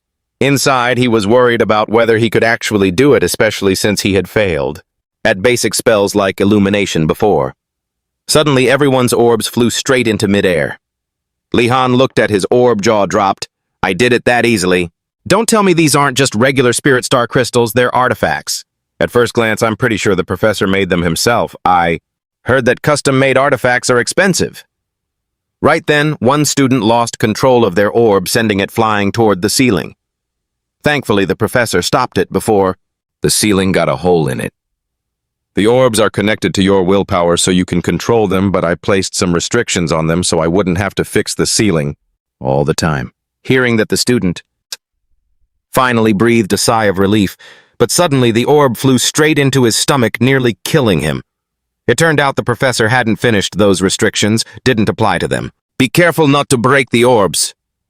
But it seemed that even if the students broke theirs, the orbs wouldn't even have a scratch. The professor didn't care about the students and continued, demanding they make the orb float and draw a circle. Even if it was an artifact, doing this was still too difficult for Li-Han. The orb didn't move the way he wanted it to. Just then, a student shouted loudly, "Professor, I've drawn a circle." The professor didn't even spare him a glance and told him to do it again. This was truly a bizarre requirement. Li-Han suspected that was all he would be doing in class, so he asked, "Professor, how long do we need to draw circles?" The professor replied vaguely, "Obviously until you can draw a perfect circle." The two male students heard this and immediately asked to go to the restroom. The professor said they didn't need permission and could just go, and so the two male students packed their books and bolted from the class. It seemed they were scared stiff by the professor. The female student from earlier was so terrified she wanted to run too, but suddenly her eyes rolled back and she collapsed to the floor. Li-Han saw this and tipped his hat in admiration. Is she going to act that hard? Quite a performance. After waiting a while and not seeing her wake up, Li-Han went over to check and realized, this wasn't an act. He quickly helped her up and asked the professor, "Professor, it seems she fainted from using up all her magical energy." The professor still didn't care, and just said, "When she recovers, have her continue drawing circles." Damn! What kind of subject is this? At this rate, it'll probably just be me left after. Taking his classmate to the infirmary, Li-Han didn't run away. He returned to the room to continue drawing circles. While drawing, he tried to strike up a conversation with the professor. "Professor, how is this course?" Graded. The professor looked unapproachable but always answered student questions. Follow the regulations. Grading is based on rank starting from the highest position depending on the number of students in the class. Hearing the answer, a look of pure satisfaction appeared on Li-Han's face. This class was a jackpot. With this subject, I just need to hang on until the end and I'll definitely get a high grade. This is truly the ideal class I've been looking for. Repetitive work like this? Yeah, I'm totally down for it. While Li-Han was focused on drawing his circle, the professor was quietly observing him. Every year, students flock to this class. Like waves, but they retreat just as fast like the tide. Last year, 0 students chose this subject. However, Professor Vodali didn't mind. His contract with the headmaster was to give yearly lectures, not to collect as many students as possible. Actually, staying in this empty classroom alone every day and leaving automatically when the class ended was a very familiar routine for Professor Vodali, but suddenly a special student appeared and disrupted that pattern. A mature and bright kid. Based on his behavior and tone, it was clear he came from a prestigious family. Professor Vodali didn't know anything about Li-Han's magical ability, but it wasn't hard to tell he was very special. At this moment, a glimmer of hope rose in the professor's heart. If this kid keeps staying, that would be great. That way, this would be the first time I've been able to teach the next chapter after finishing the class. In the break room, Li-Han excitedly bragged to his friends, "Listen up, this is crucial information. That's a lecture you guys shouldn't miss. Just sit there and you'll get a highest grade." When Ganando asked for more details about the subject, Li-Han described channeling mana into the spirit star crystal the professor prepared, and just practicing drawing circles. Ganando asked if there was anything else, but it turned out there was absolutely nothing else to do. That was it. And that was exactly why Li-Han was so excited. He didn't have to do much, yet he'd still get a high grade. For a student, of course, that's great. But Ganando and Ioner just stared at him with blank, confused expressions. Wait, is he a scammer or what? Li-Han didn't care and asked back, "Does that even matter? The important thing is that my grade is high, that's all that counts." This cooling reaction? It left Iona completely dumbfounded. Li Han, he really is something else. I know I'm not in any position to talk, but he really is. Someone who will stop at nothing to get what he wants. Seeing his two friends so unconvinced, Li Han was about to brush it off and head to his next class when they sensed something was off and asked what class it was. His answer, basic swordsmanship, left Ganando and Iona stunned once again. Taking a swordsmanship class at a magic academy, that's truly insane.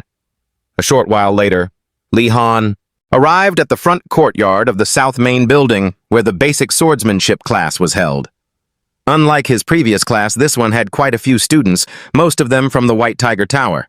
The students of the White Tiger Tower mainly came from knight families, which meant they were skilled with a sword and trained very seriously.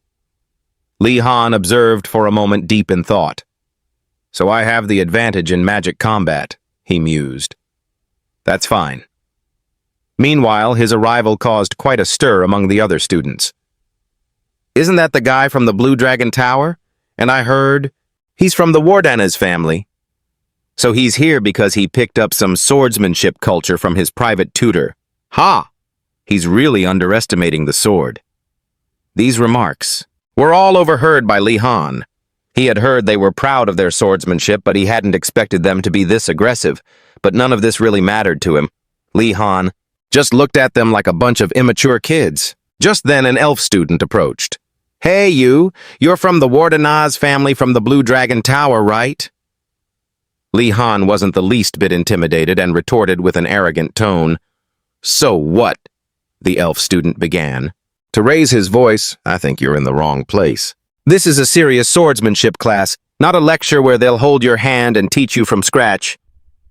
Li Han remained unfazed. I see, thanks for the heads up. This only made the elf student more furious. You still don't get it, do you? This isn't just about waving a sword around like you nobles usually do. You can actually get hurt in a match here. The students won't go easy on you. Feeling bothered, Li Han waved his hand dismissively. Fine, fine. If I end up fighting you, I'll be sure not to hurt you too badly. This statement completely set the elf student off. Just as he was about to charge, the professor arrived. All right, everyone, gather around. Let me introduce myself. I am Professor Ingoriol. I will be your instructor for this semester's swordsmanship course. The professor turned out to be an elf. After the introduction, the lecture began. I'm sure you've all had some experience with a sword and are just here to sharpen your skills or keep them from getting rusty. So I will help you refine your techniques instead of teaching from the basics. The student approached slowly and gently patted Li Han on the shoulder. Li Han turned back in surprise to see him smiling.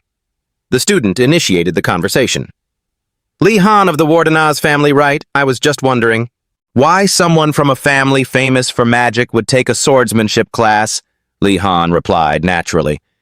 Isn't it obvious the fewer people who take this, the easier it is to get good grades? After hearing that the student didn't know what else to say, Li Han smiled inwardly, saying this was better than causing a misunderstanding with any other excuse. Making it all about grades made it simpler for both of them. The student finally reached out to introduce himself. Just call me Maradi. Li Han was surprised. He looked young, yet his hands were already calloused. He smiled and replied, Sure, nice to meet you, Maradi. They shook hands, a silent acknowledgement of their acquaintance. Li Han mused, So the Maradi family. They are the family that guards the northern territories. They have strict rules and do whatever it takes to achieve their goals. Li Han looked at the person in front of him unexpected. At least, that's what he thought. He looked completely different from the reputation of that family. Perhaps rumors aren't always true. Maybe in the future. They might even become friends. The Black Iron Blade, a technique learned from the Iola dragon. True to its name, the Black Iron Blade is incredibly sturdy. Even though it was extremely difficult to master, Li Han endured the process.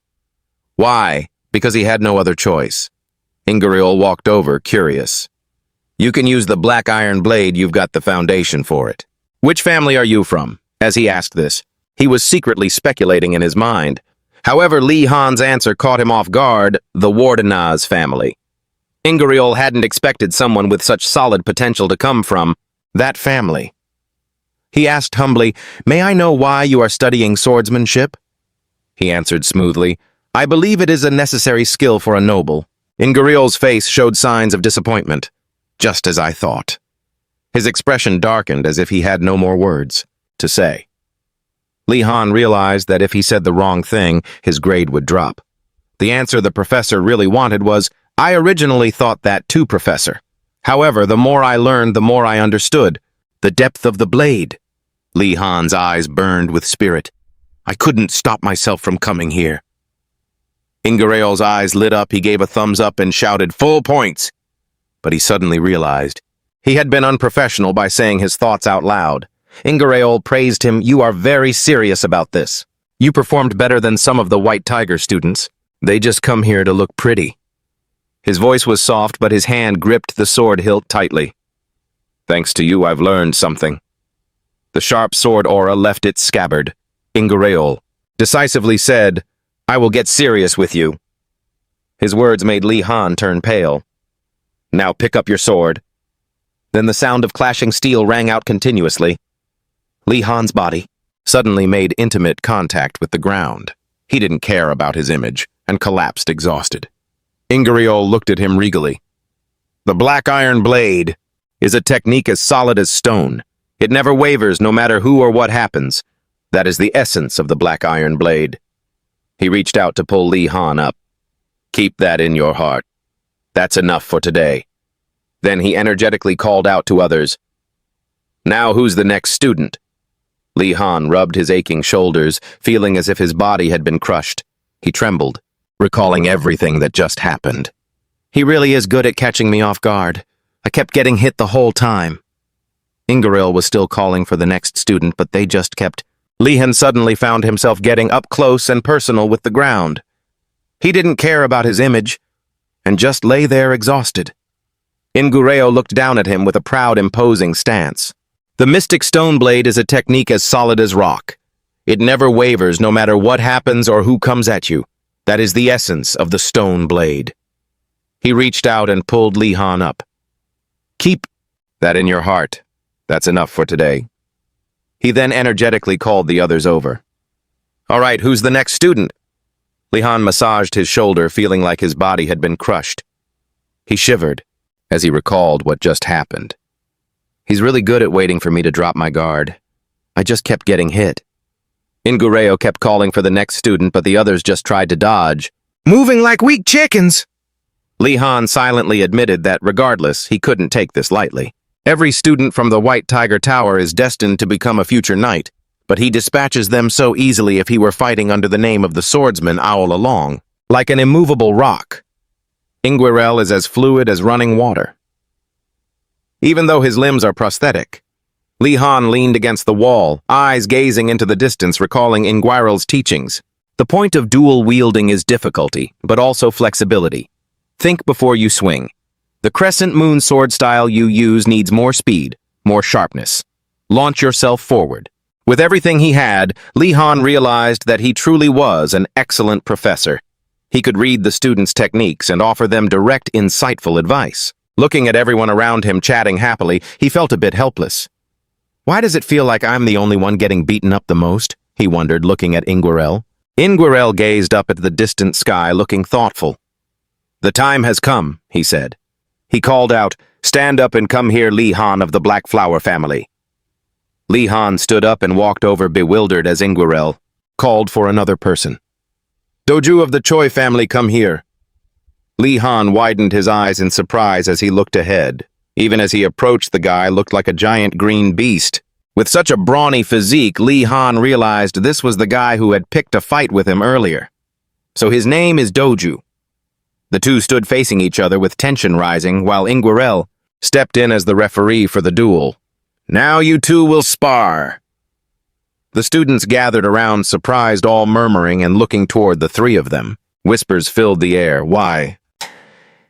Is it those two again? I don't even know if this is fair." Doju grunted, the corner of his mouth curling up in a smug, triumphant smirk. His eyes revealed a flicker of contempt. His face showed his agreement. Doju was already bursting with fighting spirit, while Ingariel didn't pay much mind, handing wooden swords to both. Li Han gripped the sword. The guy looked thrilled that his opponent was him.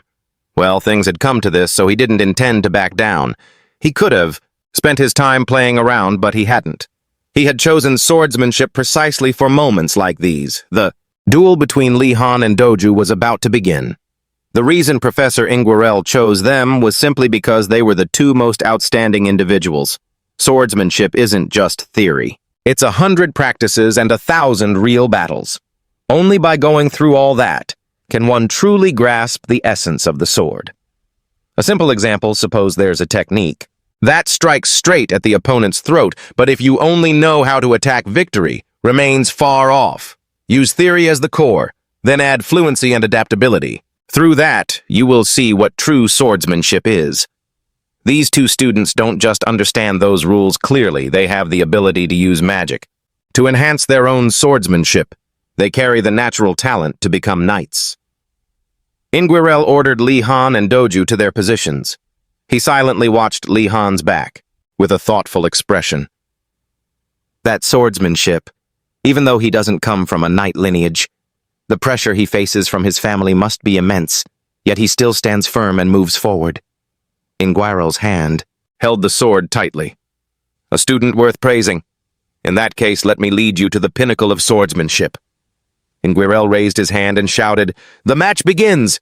Inside, he felt quite satisfied, mixed with a bit of anticipation. This match will be worth watching. The Choi family's crescent moon swordsmanship favors speed and attacking rhythm, while the blue stone swordsmanship focuses on power in every strike. Inguirel smiled to himself. Two completely opposing schools. They will learn so much from each other. This is the true meaning of the word rival. Doju stamped his foot hard, as if to assert his dominance. He started to provoke Li Han. "Aren't you going to make a move?" But he didn't budge at all. His mind remained steady as a mountain. Not waiting for anything, Doju rushed forward at incredible speed. "Well, take this!" He lunged with his sword surrounded by a powerful blue aura. In the blink of an eye, Doju's sword tip was right at Li Han's nose. Li Han used his leg as a pivot, his toes digging deep. Into the ground, Li Han countered, swinging his sword followed by a cloud of dust, blinding his opponent. Doju, obviously, couldn't have predicted that. He shut his eyes tight and shouted in annoyance. The student standing outside gasped, throwing sand seriously. A student turned to report, "Professor, is that allowed?" But contrary to everyone's dissatisfaction, Inguirel was delighted. Excellent. That made the female student go pale with fear. Inguirel showered them with praise, disregarding the means or methods. He asserted that this was a real life-or-death battle, and as for Li Han, he understood that better than anyone. He looked toward the other students. For the others, this must be very strange because they come from families where honor is placed above all else. Not knowing that is only natural. Furthermore, Li Han ignored everything around him and focused on the goal of victory. This is what a real swordsman is. At this moment, the battle was still raging fiercely. Doju suddenly grimaced as if in pain. He used his sword to try his best to block the strike from Li Han. Doju cursed internally. These cheap tricks. I was too careless because I thought about his background. Li Han felt that things were going well. Great. The opponent still can't think clearly. I have to seize the chance to attack immediately. He thought, then decisively struck toward his opponent. Earlier, while observing, he realized the guy's skill was excellent. He lifted a leg, smiled wickedly, and without hesitation stepped hard on Doju's foot.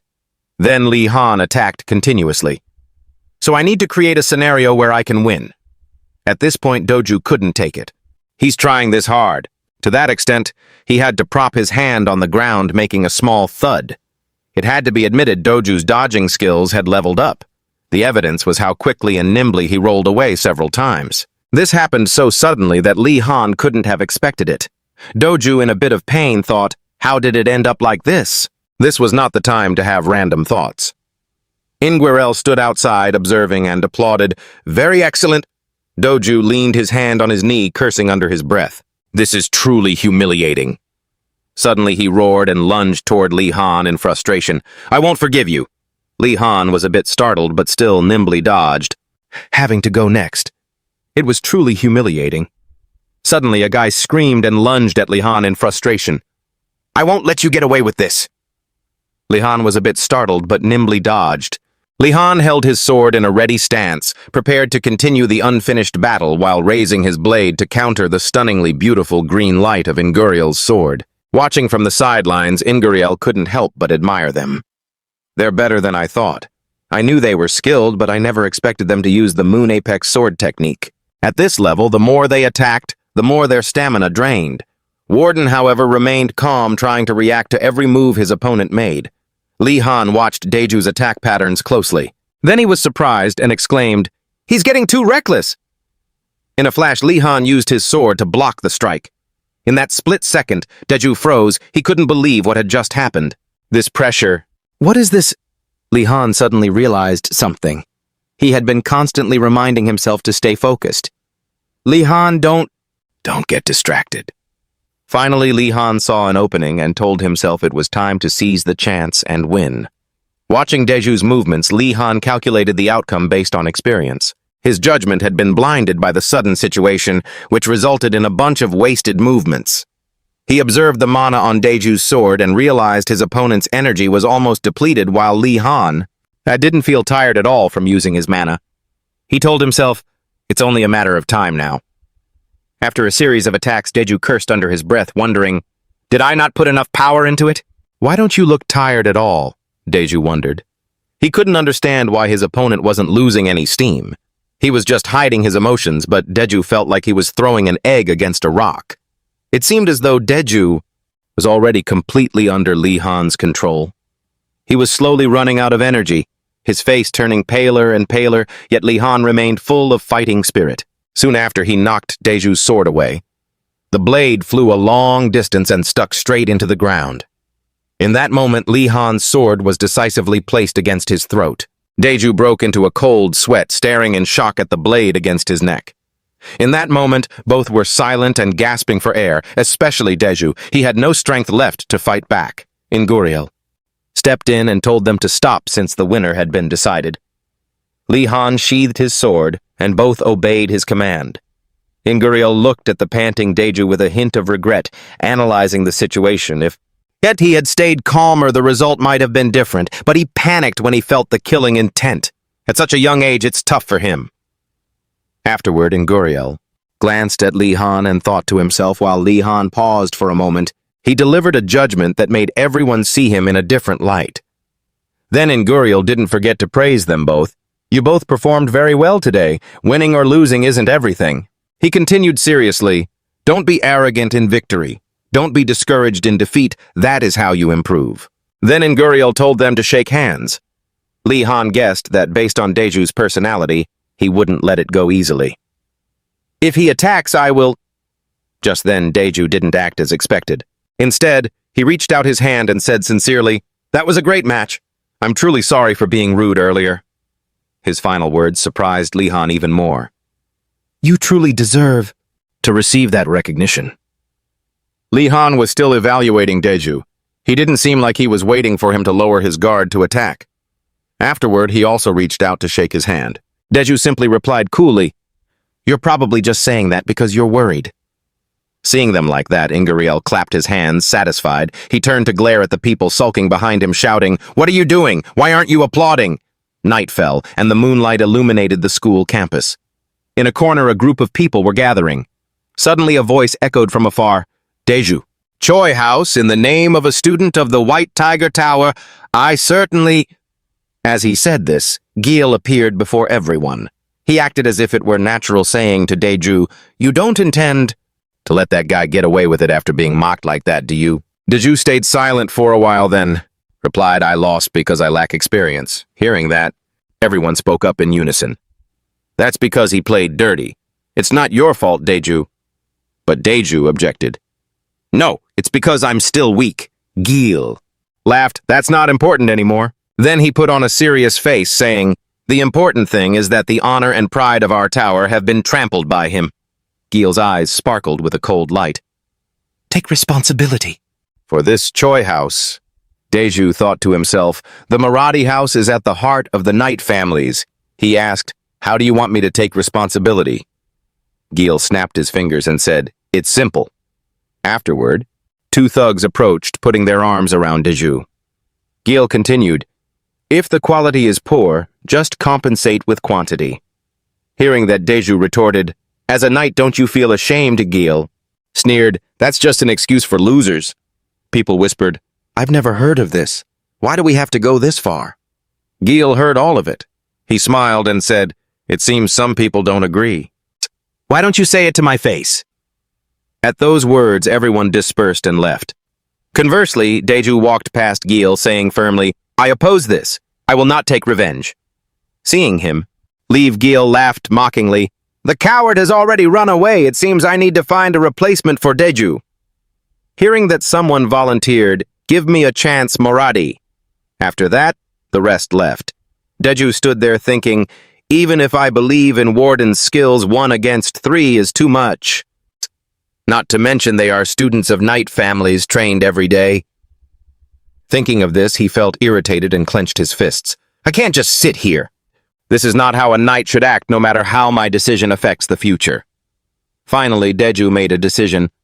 I will stand on Warden's side.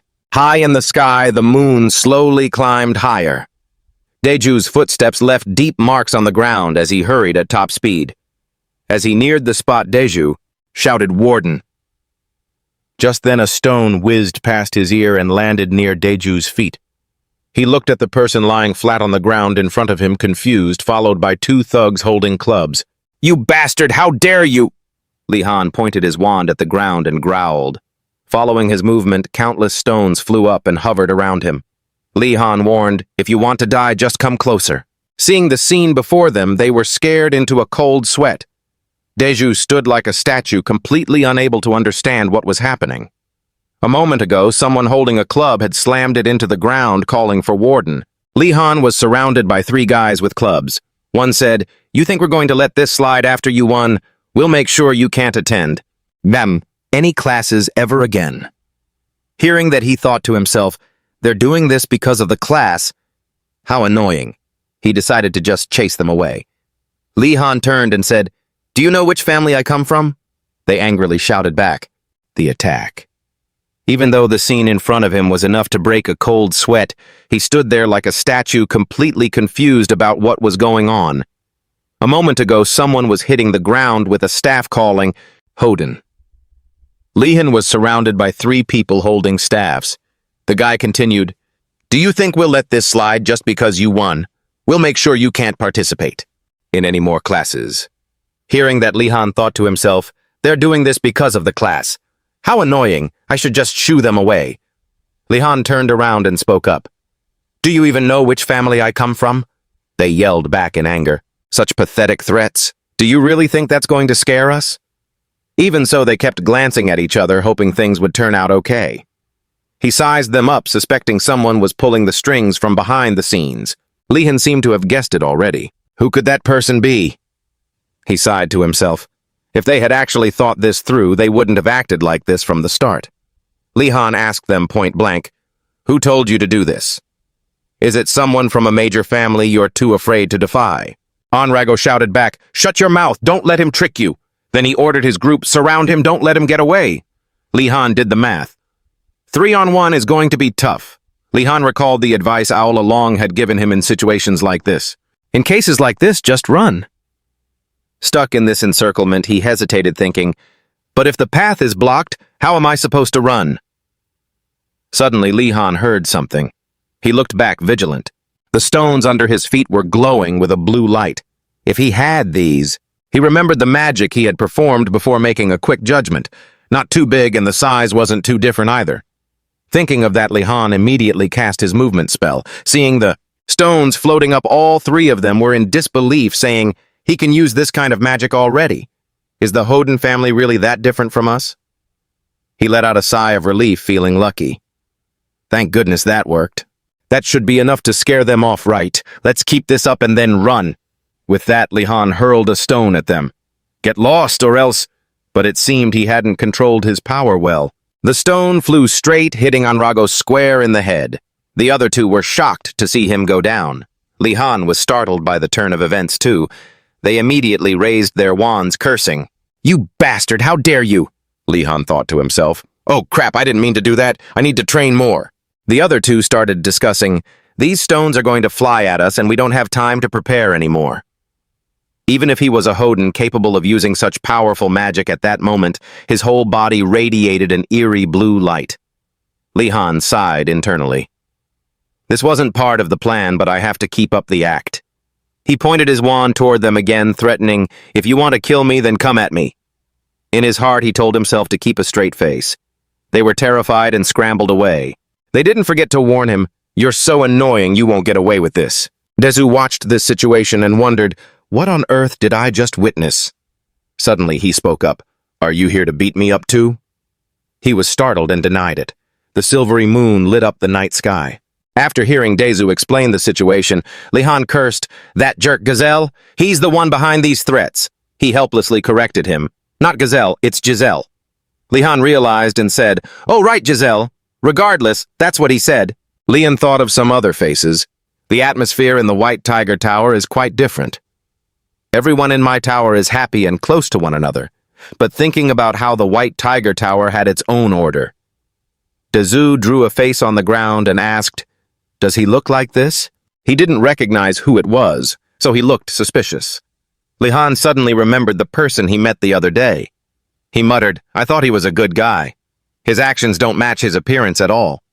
Dezu retorted, "Personality has nothing to do with looks." But Li Han was still lost in his own world. So he's playing his role.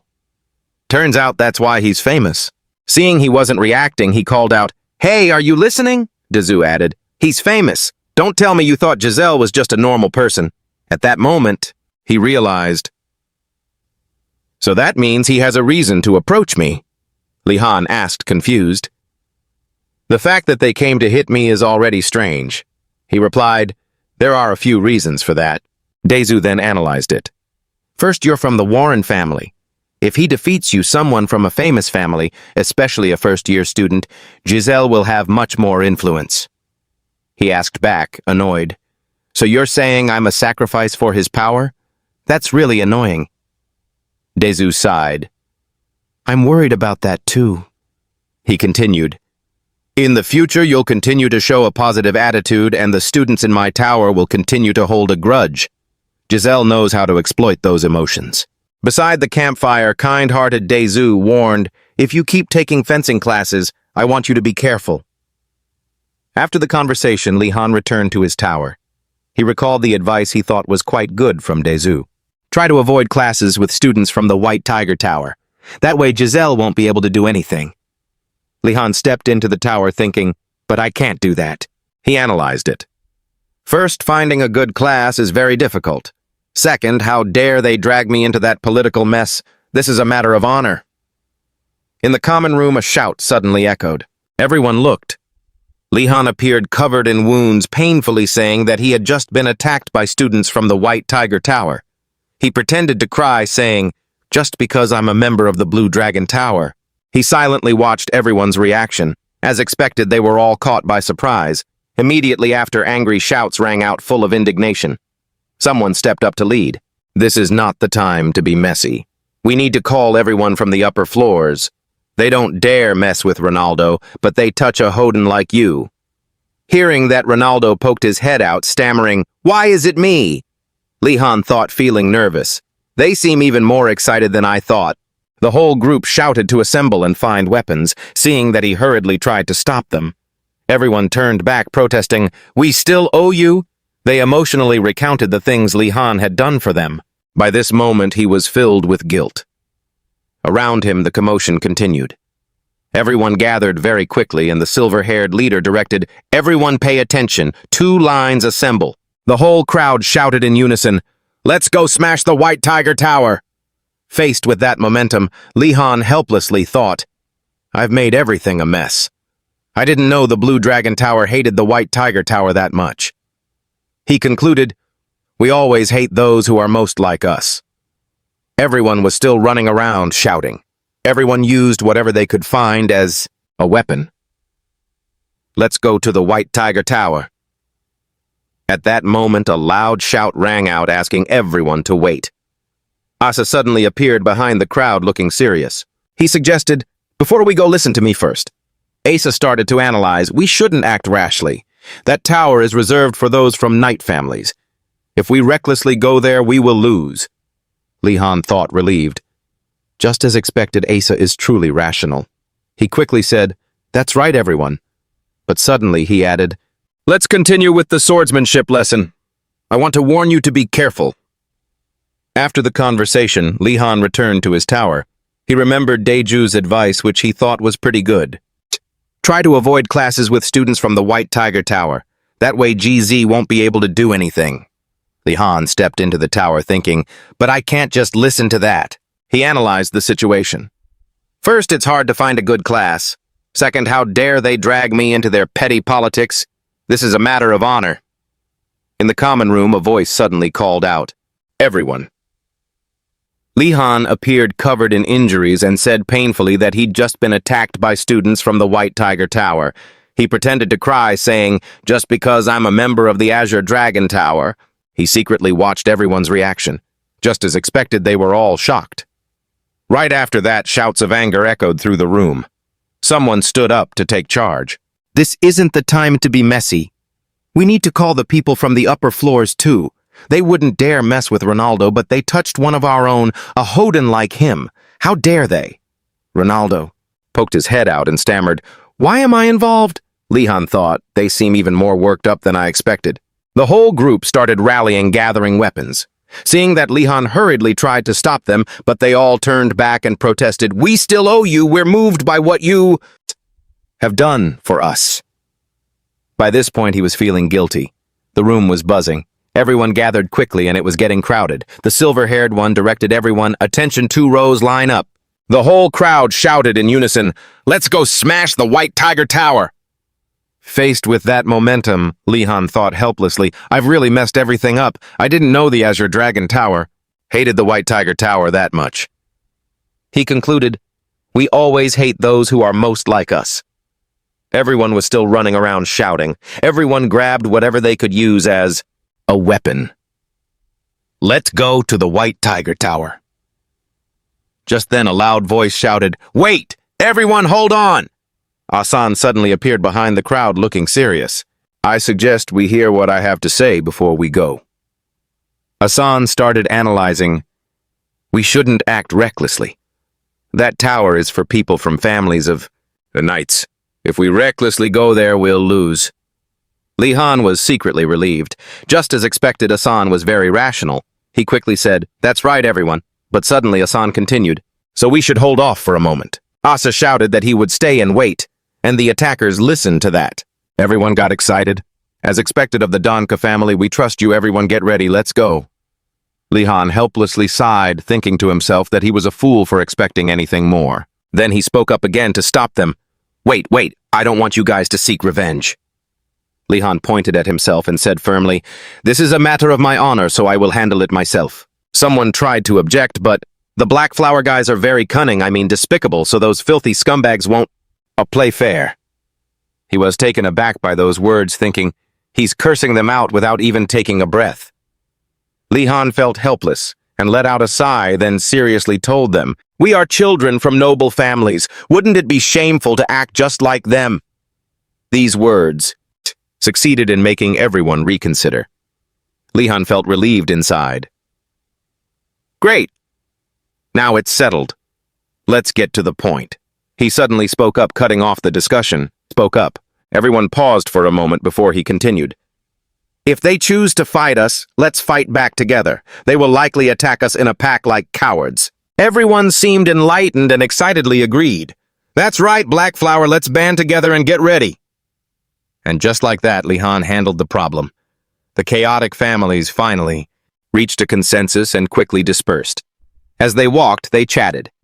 "Now that I think about it, don't we have class with those jerks next?" "Oh, that's perfect. Let's make them suffer," that student said confidently. "Seeing us as masters of the light spell, I'm sure none of them have mastered it, right?" This comment caught Li-Han by surprise, and he realized something strange. He watched them walk away, worriedly thinking, "Wait, no way, right? Am I the only one who hasn't mastered the light spell?" Li-Han felt like a bottomless abyss had opened up between him and his teammates. The next day, Johnner was yawning as he walked into the room. Lihan, with a pale face, whispered, "Good morning, Johnner." She was startled by the sight and screamed, "You scared me," Johnner asked with concern. "What happened to your face?" He touched his dark circles and replied, "I stayed up all night practicing magic." She asked in surprise, "Practicing? You can't use magic. You were allowed to use it last time, right?" Lihan held his wand and stood up, confirming it. Then he continued, "The others said they had already mastered the light spell." "That's the first time I've heard of that." Just then someone walked in. Both said simultaneously, "Ganando, why is he here at this hour?" Lihan greeted him, but noticed Ganando looking left and right, acting suspiciously. He saw him reaching into his robe carefully and stealthily. Who would have guessed Ganando suddenly pulled out a sausage skewer? He happily walked over to the fireplace to grill the sausage, leaving the other two confused. Johnner helplessly said, "You are royalty, but—" Ganando's eyes lit up as he looked at the sausage skewer in his hand. Suddenly, Lihan approached and said, "We aren't going to steal it from you, so eat comfortably." That made him jump and shout. Ganando asked anxiously, "How long have you been standing there?" He calmly replied, "Since you were carefully taking out the sausage." Hearing that, he hurriedly denied it, and Lihan reminded him, "They're about to burn. Take them out." Ganando hurriedly took the sizzling hot sausage skewer out. He turned back, hesitating, and thought, "Now that I think about it, looking at everyone still sluggish and hungry," he sighed. Quietly, "Everyone looks terrible." Johnner sadly replied, "Everyone is starving. They didn't fall into a worse state only because you sold them food. If not for that, everything would have likely been much worse." Lihan stroked his chin, calculating. "We should prepare. We don't have many rations left." He sighed, saying Professor Uragum was very stingy, even though they tried to get some ingredients from the cart. They remembered the scene of them trying to steal bread. Uragum shouted loudly, "Those loaves of bread are for me to eat. Since when did you guys put jam in your bags?" The old man even wondered, "Just eating enough to be full is fine. Why did you take extra?" The two had a headache thinking of a solution. There was no way to steal them. Any other chance, maybe? It was time for basic magic class. Each student politely greeted Garcia. She was known as the stern professor, Garcia Kim. She cared so much for her students that she could immediately feel the strange changes among them. First, a week after enrolling in the academy, the students became very hungry. Second, she could feel the tension between the towers. Because of their different backgrounds, the rivalry was intense, but the tension between the Blue Dragon and White Tiger towers was particularly sharp. Seeing the students glaring at each other, Garcia quickly said, "Hey, you guys over there, sit down quickly." She remembered the words of Principal OSU. The more they compete with each other, the stronger they will become. That was one of the principal's countless viewpoints. Thinking of this, Garcia sighed. "However, I can't agree with that." She hoped everyone would treat each other well. Then her eyes brightened as she raised her voice. "Everyone sit down." The students were scared stiff by Garcia's aura. She asked again, "Last time we learned about the light spell. Has anyone successfully performed it?" Lihan, yawning, didn't forget to raise his hand. He thought to himself that he only just managed to do it after staying up all night. Even though he was tired, he couldn't fall behind. Suddenly, Lihan realized that apart from him, no one raised their hand. He was extremely confused. Everyone couldn't help but admire him. Lihan couldn't help but ask the person sitting in front of him, "Hey, didn't you say you could do it?" The other guy smiled and replied, That I only grasped the method but haven't successfully performed it yet." He smiled and said, "I'll do it soon, right? Because we are all nobles." Hearing that, he angrily scolded in his heart. "I got tricked, these arrogant noble scum." Lihan painfully told himself that his hard work was in vain. Just then, Garcia spoke up, praising two students from the Blue Dragon Tower. It turned out Adenat also raised her hand. He was happy to turn back, thinking that as a princess, it was another chance to approach her, but that thought was blocked by her murderous glare. Lihan felt confused. Did I do something wrong? Suddenly, Asa reached out and poked his head. He whispered, "Warden, it seems like the princess believes in weird rumors about you." He asked back, "Weird rumors?" Asa suddenly got angry and replied, "It's a malicious rumor that insults you." He continued unhappily, "They say you only want to get high grades instead of real knowledge. Unbelievable." Hearing that, Lihan was stunned, wondering, isn't that exactly right? Before Asa's indignation for him, Lihan nonchalantly shrugged and turned away. Anyway, it also doesn't matter. That's not right, so I have nothing to say. After thinking it over, Lihan turned his head back to look at Asa, who was burning with rage. Asa's hands were trembling as he gripped them tightly. "I am truly disappointed in the princess. Spreading rumors is one thing, but I never expected Her Highness to believe such an absurd rumor." Lihan propped his chin on his hand, looking confused. "But whether she believes it or not, that's her prerogative." These words left. Asa shocked, his mouth agape. He trembled, clenching his fists. In Asa's heart at this moment, Lihan's image had become like a god with a heart so big and broad that it had moved him to tears.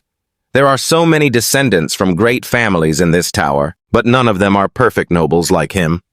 Finally, Asa understood why his parents sent him here to meet someone like him. "I apologize for speaking ill of you, sir," or "father." After a long moment of self-narrating and getting emotional, he sobbed, wiping away his tears and praising Lihan for being such a wonderful person, which left Lihan feeling confused and awkward. A moment later, Lihan shouted, "Lumos!" Then he created a brilliant burst of light with his wand. Adonis was no slouch either, creating a blue orb of light. The two streams of light collided high above, making everyone around them gasp in admiration. Garcia clapped, pleased, and praised them for doing a great job. It was rare for students to successfully perform this spell in the very first week. "I'm glad I had the luck to meet such talented students." The other students below hung their heads in shame upon hearing this. Seeing everyone's spirits dropping, she immediately felt awkward and tried to do damage control. However, the rest of the students, please don't be discouraged. Lumos is the most basic magic, and it is also the first step that allows you to sense magic. You don't need to be so disheartened. Lihan smiled wryly, watching Garcia trying to comfort them. He glanced to the other side. "I don't think anyone is listening to the professor." How could they be listening when they're acting like that? Over there, a group of students was brandishing their wands, competing fiercely. Garcia gently extinguished their fiery flames. "Please control yourselves and return to your seats." Reluctantly, they dispersed in two directions, still acting like they didn't care about the Lumos spell. Garcia helplessly watched the students, still muttering, unwilling to let it go. She spoke up to comfort them. "We will begin learning elemental magic this term." The students immediately snapped their heads around, excited. A few girls couldn't help but cheer with enthusiasm. Garcia began to explain, "Once you have learned Lumos, you will automatically know how to do it during the process. Elemental magic includes simple elements like water, fire, earth, wind, and darkness. It also includes harder attributes such as gravity magic. Elemental magic has long been the foundation for other types of magic such as summoning magic, spirits, or imbuing artifacts with their characteristic attributes. For example, it's like learning 4 simple calculations to apply them to advanced math levels later. Furthermore, even if you only learn basic elemental magic, no matter where you go, you will be treated as someone very important." Lihan slowly sat down next to Asa. "I'm really looking forward to this lesson." Garcia picked up her staff and tapped it on her hand a few times. "Now we will all test our affinity with each basic element. This is because every student will have an element that suits them best." The students below chatted noisily about this test. Then Garcia tapped her staff on the ground to get everyone to focus. In front of Lihan, a candle appeared with a flickering flame, making him slightly surprised. Dazu couldn't help but want to reach out and touch it. Asa just gave an "oh" sound. He wasn't very surprised. Garcia's voice rang out. "The technique from the previous lesson can also be applied here. However, what you want to create is fire, not light." She reminded them to be careful because fire can burn them. Hearing that, an image flashed in Ganondo's mind of him and fire combined, then a scene where he was burned black by the fire, making him fearfully pull his neck back. Garcia told them to chant a spell in their heads. Around the hand holding her staff, there were also a few mysterious streams of light swirling. Garcia raised her staff and shouted, "Ignite! Instantly above!"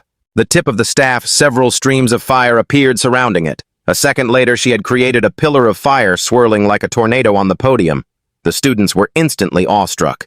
Li-Han also, awkwardly, smiled, keeping his cool because he didn't want to overreact like a kid. But honestly, Li-Han looked at Garcia's hand inside the fire, seeing her hold the flame in the palm of her hand, making him unable to resist, saying to himself, that magic is insanely cool. A moment later, Garcia retracted the fire and told everyone to try. The students immediately agreed enthusiastically. They tried to practice the spell, but the candles still remained the same. Li-Han propped his chin on his hand, staring at the candle in front of him. He held his hands out to enclose the candle. There must be a reason why the professor gave us this candle. Li-Han closed his eyes, focusing all his concentration. If what I'm trying to perform is closer, it will be easier to visualize. Thinking that he raised his wand, deciding to try. Suddenly, Garcia walked by and noticed something. She used magic to shatter the candle in front of Li-Han, making him jump in surprise. Garcia stepped forward and declared he would be banned from practicing fire magic for a while, making Li-Han shout in surprise. He confusedly asked for the reason. That was the path to doing cool magic. She seriously raised her index finger. Because it is very dangerous. Hearing that, Li-Han was even more stunned and confused. Now he remembered that time the light emitted was a bit too blinding, causing his eyes to hurt. Li-Han rubbed his chin deep in thought. If I can't control the light, it will only temporarily blind me, but if fire explodes... He thought of that explosive scene and panicked, cutting off his own train of thought. Garcia held a bowl of water in her hand and controlled the water inside it. We will try fire magic again once your senses are keener. Until that happens, try practicing water magic first, as it isn't that dangerous. Li-Han stared blankly at the basin of water she placed in front of him. Hearing Garcia say water and fire are the same, he felt grumpy and wanted to retort that it wasn't cool. In the end, Li-Han shyly covered his mouth, not daring to say that out loud. The fire element and lightning element are better for offense, while earth and metal magic are better for defense, but the use of water is quite vague. He used his index finger to stir the water in the bowl. Could its only use be that I can drink water anywhere? He imagined himself drinking water from his wand. But what can I actually do? It's all about safety, isn't it? Li-Han sighed wearily. Asa turned bright red, looking at him with admiration. I feel so jealous that you are getting special guidance from the professor. Li-Han gripped his wand tightly, miserably, wanting to tell him to shut up. Li-Han hesitated, looking at the bowl of water in front of him with anxiety. He raised his wand over the bowl and chanted the command, Rise! Li-Han closed his eyes, shouting the spell louder, clearly irritated. That he wasn't allowed to learn fire magic. At the first command of the wand, it immediately swirled with streams of light, and the water in the bowl immediately spun up like a tiny tornado. Asa gasped in shock, raising his hand to adjust his glasses to get a better look. The water in the bowl rose into the air, looking just like a soft ribbon. Li-Han looked at the water he was controlling, also stunned and disbelieving. The two of them stood blankly watching the water moving and splashing around. The Academy gasped in surprise. He managed it in just 3 tries. A moment later, Garcia beamed with praise. It seems you're incredibly compatible with the water element. With that, she turned around. She announced it to the rest of the students, leaving everyone in awe. Truly from the Warden lineage. Amidst the praise, however, a few students from the White Tiger Tower looked over with annoyance. Seeing this, Garcia hurriedly reassured them. Those of you who haven't succeeded yet, don't lose patience. Like Li-Han, everyone has different compatibility levels. With different elements, students raised in blacksmithing families tend to have high fire compatibility, while those who grew up in fishing families are compatible with water. And those who grew up on the vast grasslands are compatible with wind. Garcia placed a hand on her chest. The more you are exposed to an element, the easier it is for you to manifest it. Lian looked at the water orb in front of him, confused. Compatibility with water. If I have any connection to it, it's only from being dunked by a professor, while he was deep in thought. Adina, standing above, glanced at him. Recognizing her gaze, he couldn't help but wonder. What is she glaring at? By the time Li-Han looked up, she had already turned away sharply. Just as he suspected she was watching him, The water orb in midair lost its shape, and a deluge of water poured onto Li-Han's head, making him cry out. Garcia looked at the soaked Li-Han, who was standing there stunned and covered her mouth to hide a laugh.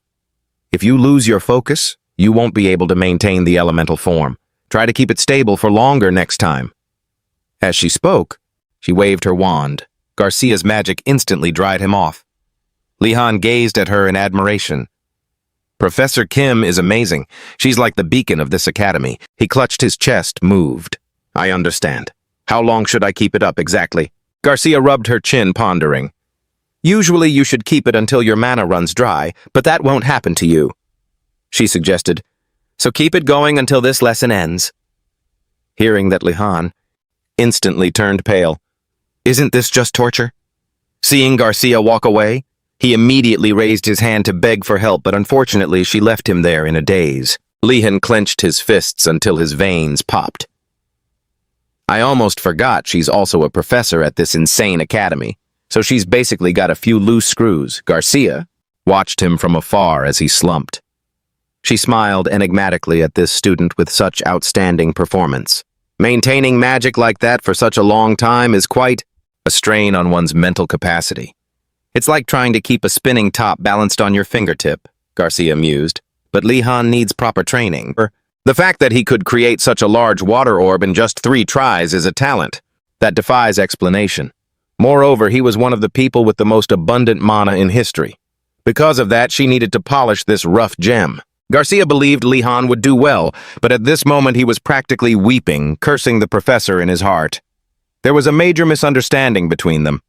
The class ended and everyone bid each other farewell. Under the harsh sunlight, a voice called out, "Sir, please listen to me." Li-Han argued indignantly. "Don't you think that was a bit excessive?" Uragam picked at his ear, looking confused as he mentioned the fact that the princess could control fire, and Johnner was thrilled to find he was compatible with wind, while Ganando nearly burned down the entire classroom. Li-Han shouted indignantly, "And all I got to use was the water element for the whole session." Hearing this, the old man stroked his beard deep in thought. "Maybe Professor Kim likes you, which is why she's training you that way."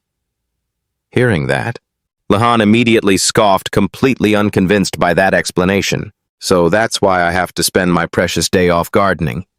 Hearing this, Uregum felt a twinge of guilt.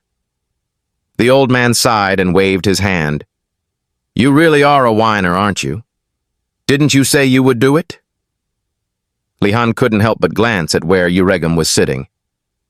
Back a while ago, Li-Han had run over and said he wanted to help Uregum, which made the old man very happy, until he said he would eat the old man's food as payment. The old man was about to agree, but froze because Li-Han was standing there with his arms full of stuff. "If you're going to eat it, bring some back with you, okay?" Uregum immediately barked. He made Li-Han put it down, sighed, and threw a pile of stuff on the ground. The old man broke into a sweat. "You really couldn't let your guard down with this kid." Uregum dropped some tea leaves into a cup. As he poured hot water into it, he watched the boy. How could a descendant of the emperor be like this? Just then, Li-Han was happily looking at a carrot in his hand. Uregum took a sip of tea. "Anything else? Are you having conflict with the White Tiger Tower?" Hearing that, he remembered and turned. "Actually, the trouble with the White Tiger Tower is quite annoying." The old man lowered his head, pouring tea. "I suppose nothing will change much this year." Hearing that it had been like that for a long time, Li-Han breathed a sigh of relief. He used his strength to pull up a carrot. "I guess different towers tend to have those kinds of relationships, but not confronting each other in the academy like that, isn't it not okay?" Hearing this, Uregum laughed loudly. "If they want to pick a fight, just ignore them. Focusing on magic practice is more useful." Having said that, the two fell silent. Li-Han blurted out in his heart that he had already fought them. Both of them thought of the same thing and felt flustered. Li-Han shyly pouted at Uregum. "Don't look at me like that, it wasn't on purpose." The old man frowned and took another sip of tea. "Usually these squabbles don't happen in the first week." Li-Han sullenly recounted how it was attacked just for choosing the swordsmanship class. Hearing this, the old man immediately choked on his tea. While Uragum was wiping his mouth, Lihan stood up to check on him. The old man pointed at him angry. "Why did you choose that subject? That's no different than trespassing on their territory, because tigers are animals with a high sense of territorial protection." Lihan brushed off his hands. "With all due respect, I have the right to register for any subject I want." Uragum sighed and raised a hand. "Anyway, the problem is solved now." The old man took a sip of tea. "You seem fine. I'm not sure about their magic, but your swordsmanship is pretty good." Hearing this, Lihan immediately grinned and agreed. "It was 3-on-1, so I struggled quite a bit."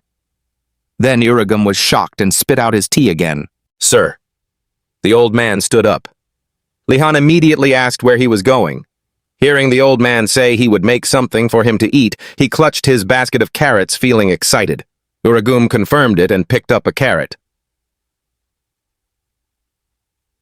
"Should treat the boy well." The old man imagined the scene of Lihan becoming the greatest swordsman in the empire and coming back for revenge, turning pale with fear.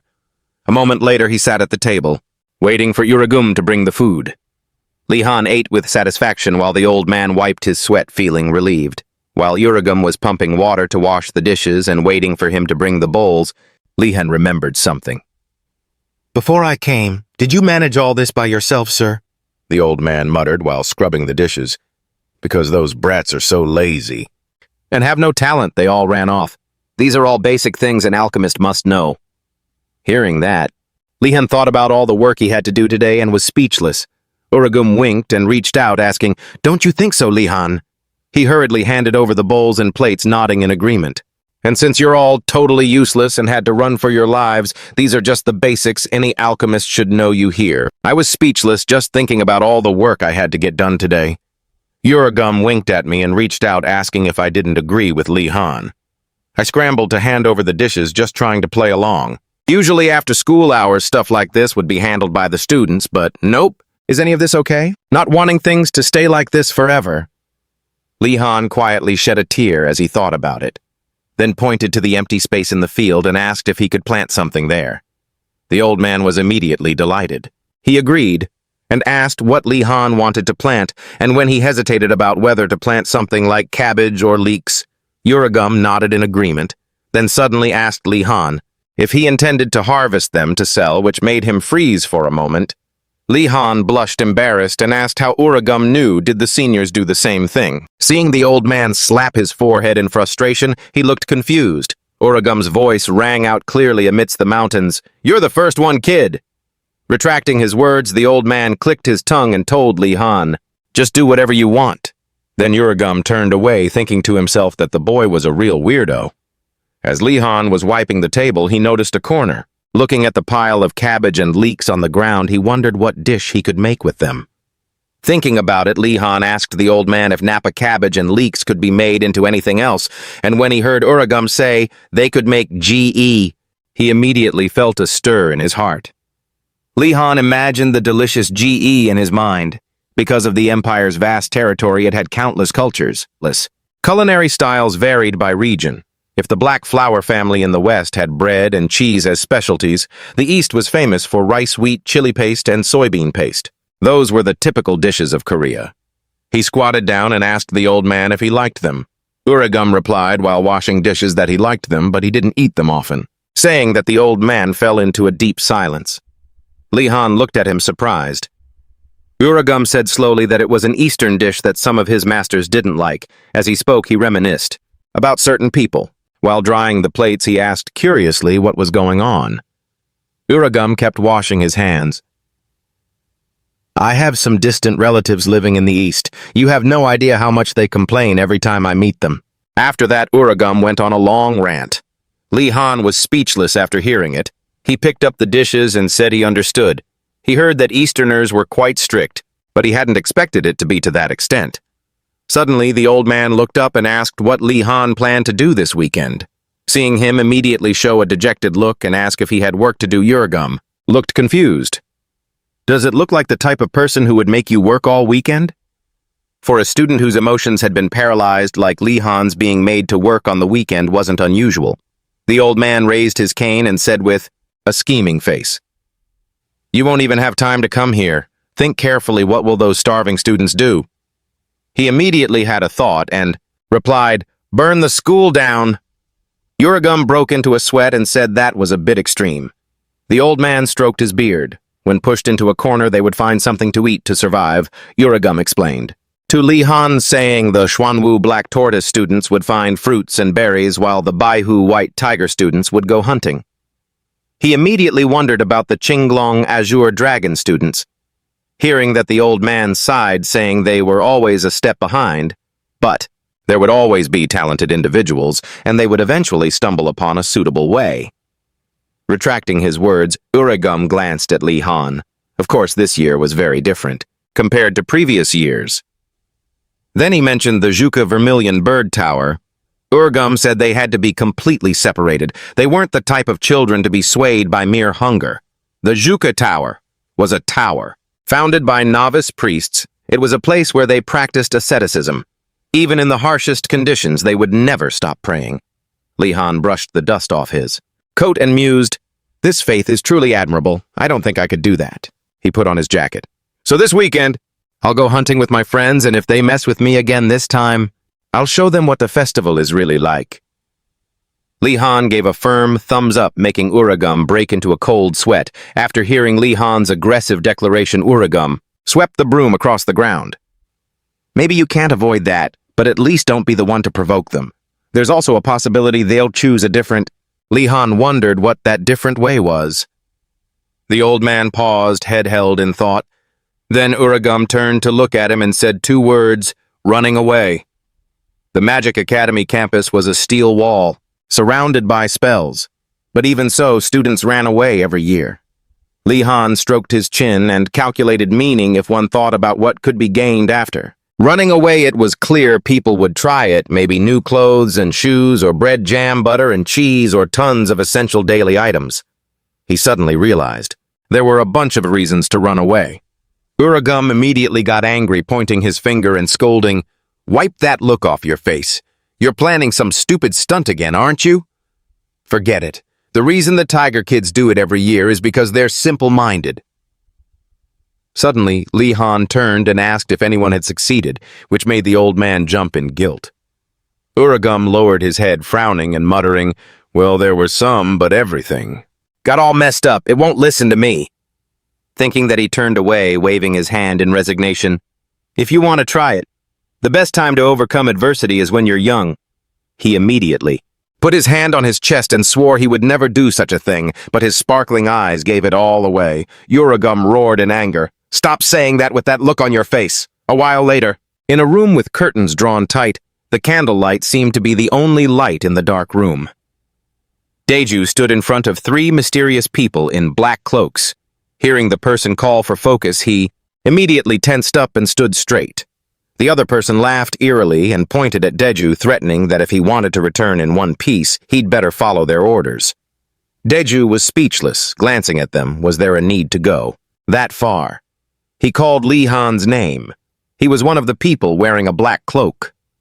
Suddenly, Li Han laughed it off and took off his hood, so it didn't work. Ganando, standing next to them, was shocked. He shouted in frustration, "You know him. Why you said you were going to scare him?" Daeju turned away, disdainful. "A little squirrel like you thinks you can scare me?" Ganando immediately yelled in anger, "Who are you calling a squirrel?" Li Han calmed him down and grabbed the rope. He pulled the curtain and the room was instantly filled. With blinding sunlight, the 3 people had to lift their hands to shield their faces. Suddenly, Johnner wondered, "Why do we need to go that far?" Li Han stood before the window, silently turning to look at her. "Because the other tigers will misunderstand if he's friendly with us. Daeju has already been treated like an outcast." Hearing that, he immediately understood. Daeju blushed, moved. He thought, "You did this for me." He rubbed his nose, confirming, maybe they already misunderstood. Saying thank you to him, Li Han stepped forward and politely said, "It's nothing." He happily patted Daeju on the shoulder, "Especially for the person who will become my mole." He immediately frowned, confused, grabbing Li Han's wrist. "What do you mean, mole? What kind of insulting nickname is that?" Ganando stood by indifferently, crossing his arms as he watched them discuss the name Mole.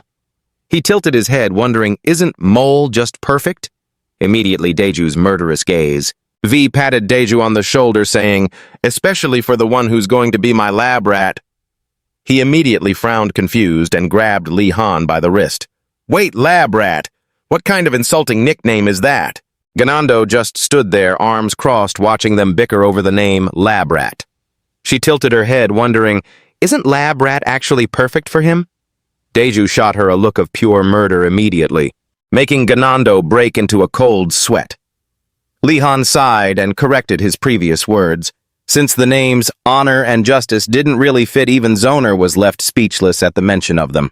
As for Ganando, he pouted. Suddenly, Li Han called out Daeju's name and pointed at him, saying that from this moment on, he would be the flutist, a role tasked with facing attacks all on his own. Daeju instantly blushed, feeling shy. A role facing attacks all on his own, as a flutist. He figured it sounded cool enough, so he sighed and accepted it, looking at the other two, shaking hands in agreement. Zoner was confused, wondering what on earth Li Han had learned from his home. A moment later, Li Han got straight to the point about why they were meeting early on the weekend. The other three stared at Li Han intently as he covered his eyes mysteriously, planning their escape from the academy, while the other two responded enthusiastically. Only Daeju was startled, asking Li Han nervously if he was really serious. Anticipating that reaction, Li Han had prepared 10 ways to persuade him. Just as Li Han was calmly trying to persuade him, Daeju suddenly interrupted, acting surprised that Li Han had also thought about escaping just like him. This time, it was Li Han's turn to be stunned. Even though they came from a knightly house, nobles were still nobles. The Tiger family had never once had an empty stomach, which was why their hunger was even more ravenous.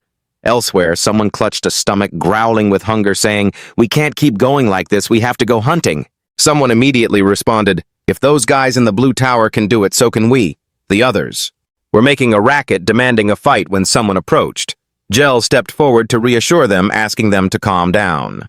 He led the group standing there, drawing the attention of everyone in the room. Gel raised his hand, advising, "Hunting is fine, but think about it. Do you really think hunting here is easy? The thing the warden hunted.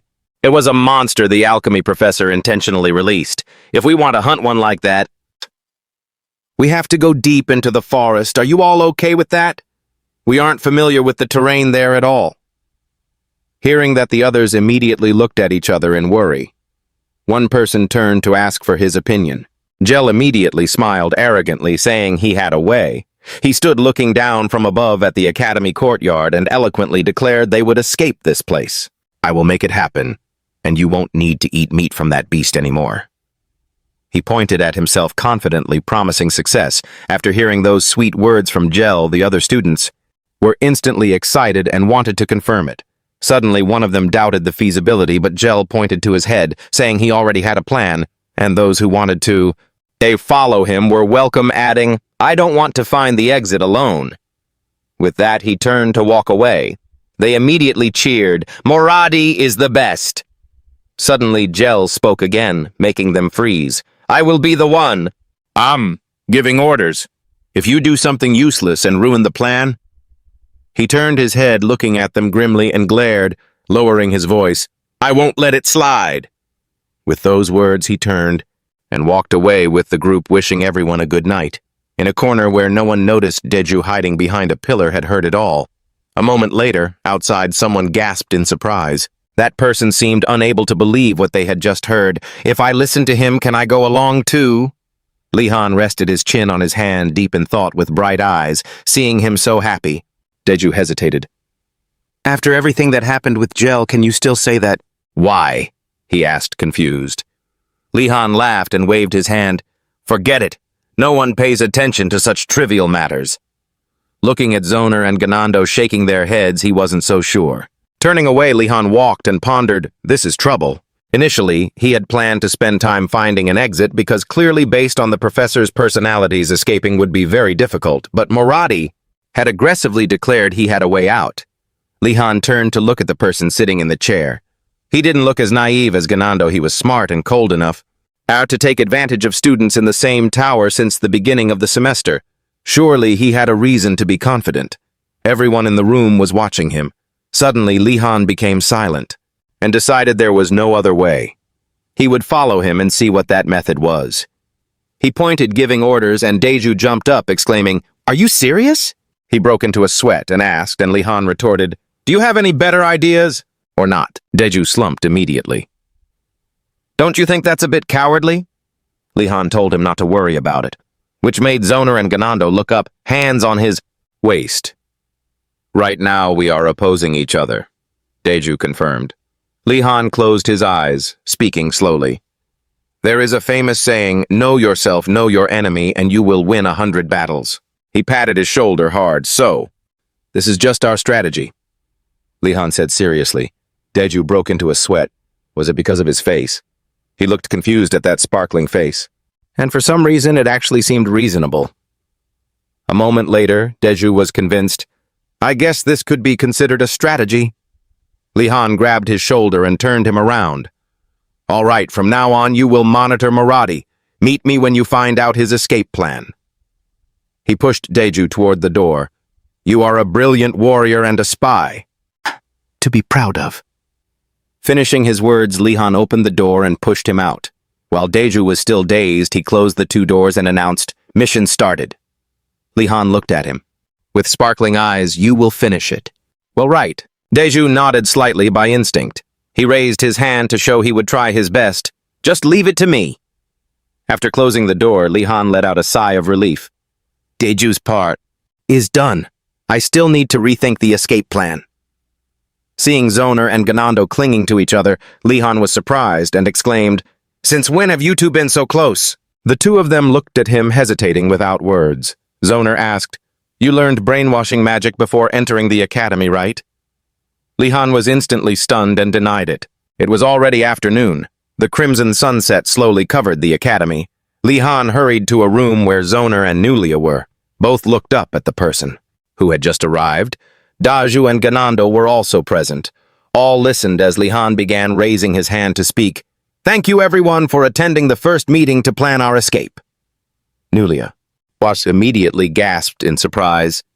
"You want to escape from the academy? Are you crazy? I thought you were just going hunting."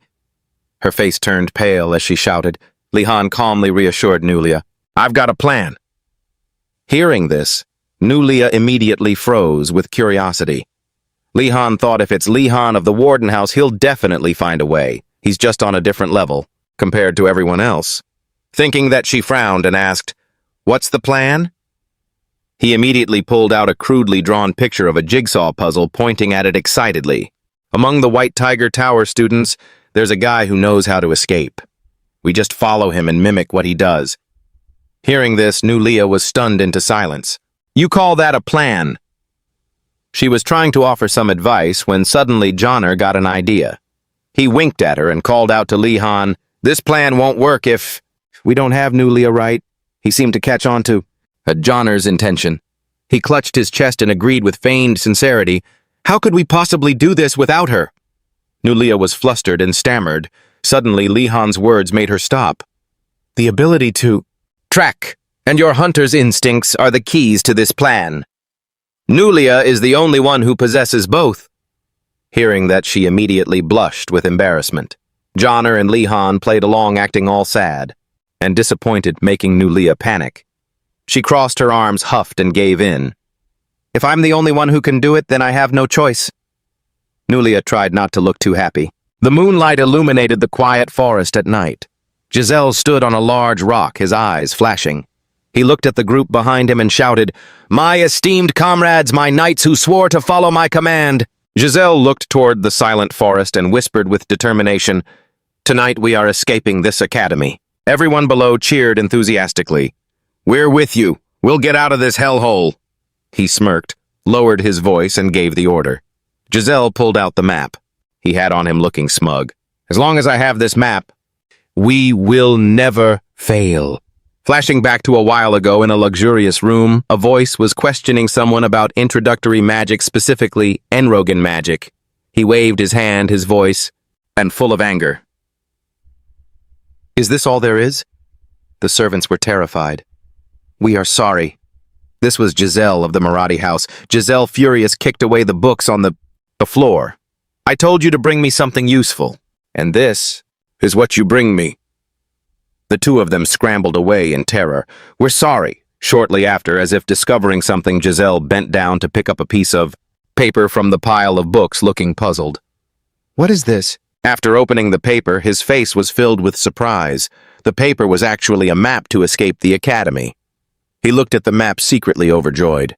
"I thought only losers used these things. I'm glad I bought it." Everyone eventually reaches their breaking point. Giselle frowned in annoyance. "So a thing like a map was created here, inside the forest?" Behind the academy, it slowly brightened. Giselle's group went deeper into the forest. Li-Han watched and whispered, "Okay, everyone, it's time to move." He called everyone to get up and quickly informed them they're heading into the mountains. "I don't think they're taking the normal path. Everyone ready?" Everyone was terrified upon hearing that. "What?" "They're going into the mountains. Mountain climbing is too hard." Zanato was full of fear. "There's a door near the castle gate," Li-Han said, turning to Daeju. "Handle this." This left Zanato completely surprised. "Handle what?" He quickly explained. "With Nulia's ability, scouting the mountain is a given. Dazu and I have good stamina. Johnner used to collect herbs, so hills and mountains aren't an issue for him." Xanadu looked confused. After a moment of hesitation, he finally understood the issue. "Give me some water." Li-Han smiled helplessly. "You're not used to this, are you?" Xanadu sighed, looking exhausted. "But it really is hard to track them through such strange mountain paths." He looked at Nulia and couldn't help but think, if Nulia wasn't here, I wouldn't be able to track them anymore. Li-Han felt defeated and took the piece of paper out. "I can't do anything." He laughed bitterly and started his habit of taking notes on everything that happened. Suddenly, Nulia looked forward in shock. Right after that, she turned back, panicked, and signaled them. "Everyone stop." She pointed at Giselle's group. "They're acting weird. Why did they stop all of a sudden?" Zanato said casually, "Maybe they arrived. That was easier than I thought." Li-Han, hearing that, was extremely skeptical. "Arrived? Is it really that simple?" Suddenly, a strong gust of wind blew, causing the tree branches to shake violently. A silhouette flashed past, leaving him completely shocked. Li-Han looked on in horror, in the direction the shadow moved. He looked up at the night sky, shivering, and whispered, "What is this chilling feeling?" To Li-Han's question about whether it was a monster, Nulia immediately denied it. "No, I checked for monsters nearby already." He heard this and couldn't help but have some suspicions. Right then, Li-Han thought of something and became terrified. A shadow gradually took form in the darkness. A terrifying loud laugh erupted from it, making everyone shudder. Giselle's group looked around in a state of panic, not understanding what was happening. A large circle formed, covering his entire group. In the sky, a figure gradually manifested. Osu appeared, laughing gleefully. "Caught in the trap! It's only the first week, too!" They were all shocked and cried out in unison, "It's the headmaster!" He looked excitedly at Giselle. "Looks like you bought the fake map I created, didn't you?" Giselle was furious. "But I bought this map before enrollment." Immediately after, he was shocked to see the piece of paper vanish from his hand. He looked at him terrified and collapsed. He reminded them, "Today, all of you have learned a valuable lesson." Osu was excited. "Don't trust maps from unknown sources because you'll never know if it's a treasure map or a trap set by a wicked priest." He looked down at Giselle's terrified face and burst into laughter. Li-Han's group watched and were speechless. Li-Han's face darkened as he whispered, "What kind of crazy guy is this? A lesson my foot, he's just playing with the students like they're in the palm of his hand." Osu looked at Giselle's group and started to announce, "Listen carefully. Now we begin the journey back." His voice was deep and husky. "The rules are very simple." Right after that, he created ferocious monsters. While avoiding these pursuers, you can use any method you like, you can even defeat them. Immediately after, he looked up and took a deep breath. If you get caught, you'll be judged as guilty." Then Osu let out a long sigh, his face full of excitement as he spoke. "And if not, then you're considered innocent." The others were terrified and turned to scatter in a panic. The pursuing group stood there, calmly glancing at them. Julia was horrified at the sight before her. She turned to run, not forgetting to urge, "Li Han, what are you still doing? Run, hurry!" He quickly grabbed her, hand to hold her back. Then Li Han raised his hand, signaling her to calm down. "Stay calm, Julia." She looked in the other direction, trembling, and cried out, "How can I be calm? We could die if we get caught." Li Han began to explain, "It'll be fine. I don't think they've spotted us, and even if they do, at most we'll just be locked in a room and given physical punishment." Hearing this, Julia was panicked. Physical punishment. She immediately voiced her bold imagination, like those rooms with torture devices. "We'll never get out even in our dreams." Li Han. Chamu stood hiding behind a tree, observing the situation ahead. Watching the group surrounding them, he couldn't help but mutter to himself, "How? Are we supposed to get out of here now?" Suddenly a voice rang out, catching his attention. "Form up! We'll take them down if we're being hunted." The GZ group was furious, and yelled, "Running forever won't get us anywhere, we'll face them." They were filled with determination for the sake of honor and martial spirit. While he was calculating, a voice called out, "Why are they just screaming about honor and martial spirit?" Daeju tapped his shoulder and shared his thoughts. "I think we only have one way out. Your method, A, is for us to put aside clan differences and cooperate if we want to escape." Hearing this, Li Han softly praised, "Excellent reasoning, Daeju." His face brightened as he turned to everyone. I will cooperate with these guys by running away while they buy us some time." Hearing this, everyone except Daeju eagerly agreed. Li Han looked outside to see, "We'll have to cut a bloody path through the point with the fewest guards." At least they were actually buying time. He looked at OSU's formation, very confused. Why is there not a single gap? He immediately seemed to realize something and looked up at OSU. "Wait, don't tell me." Li Han was incredibly shocked to see him. "He's still summoning more Lola." As soon as he thought that, Li Han couldn't help but feel contempt. "He said we were free to go, so I thought he was just testing the students, but he never intended to let us go anywhere." Then he was instantly helpless and furious. "Is this supposed to be a fair match for us?" He saw others getting caught and couldn't help but mutter, "Maybe. We should just surrender. Just look at those running and getting snatched and you'll know." Suddenly, Li Han seemed to notice something and his eyes widened. Something was off. He watched the Lola walk right past them without paying any attention. He was confused. The soldiers aren't looking in this direction at all, but why? He looked at Osu puzzled. "Doesn't he know we're here, Headmaster Enrigat?" He almost dismissed the thought. "Wait, but that's the only explanation." Li Han stared at OSU's figure in the sky. He immediately recalled the previous appearance.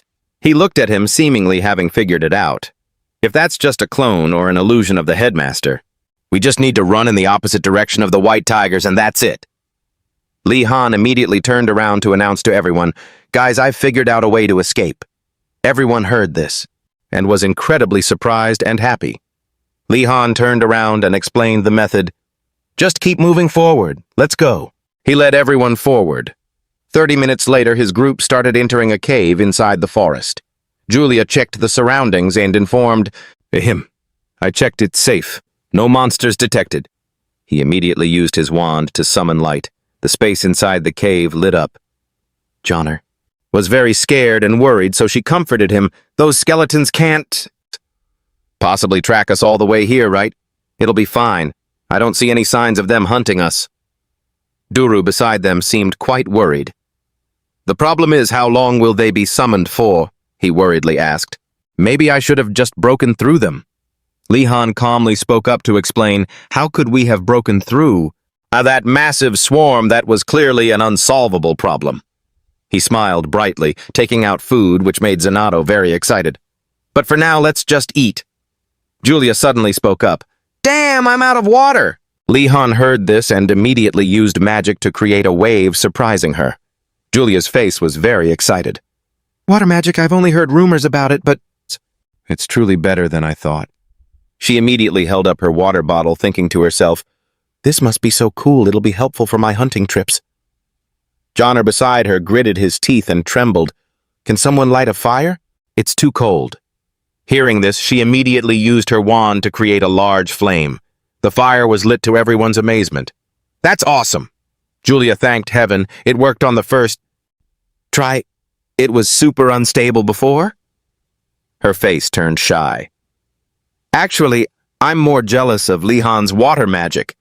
I want the water element more than fire."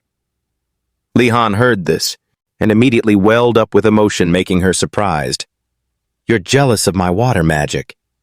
Why are you acting like that all of a sudden?" He immediately restrained himself, clenching his fists and gritting his teeth. "Julia, you should be grateful for the magic you possess."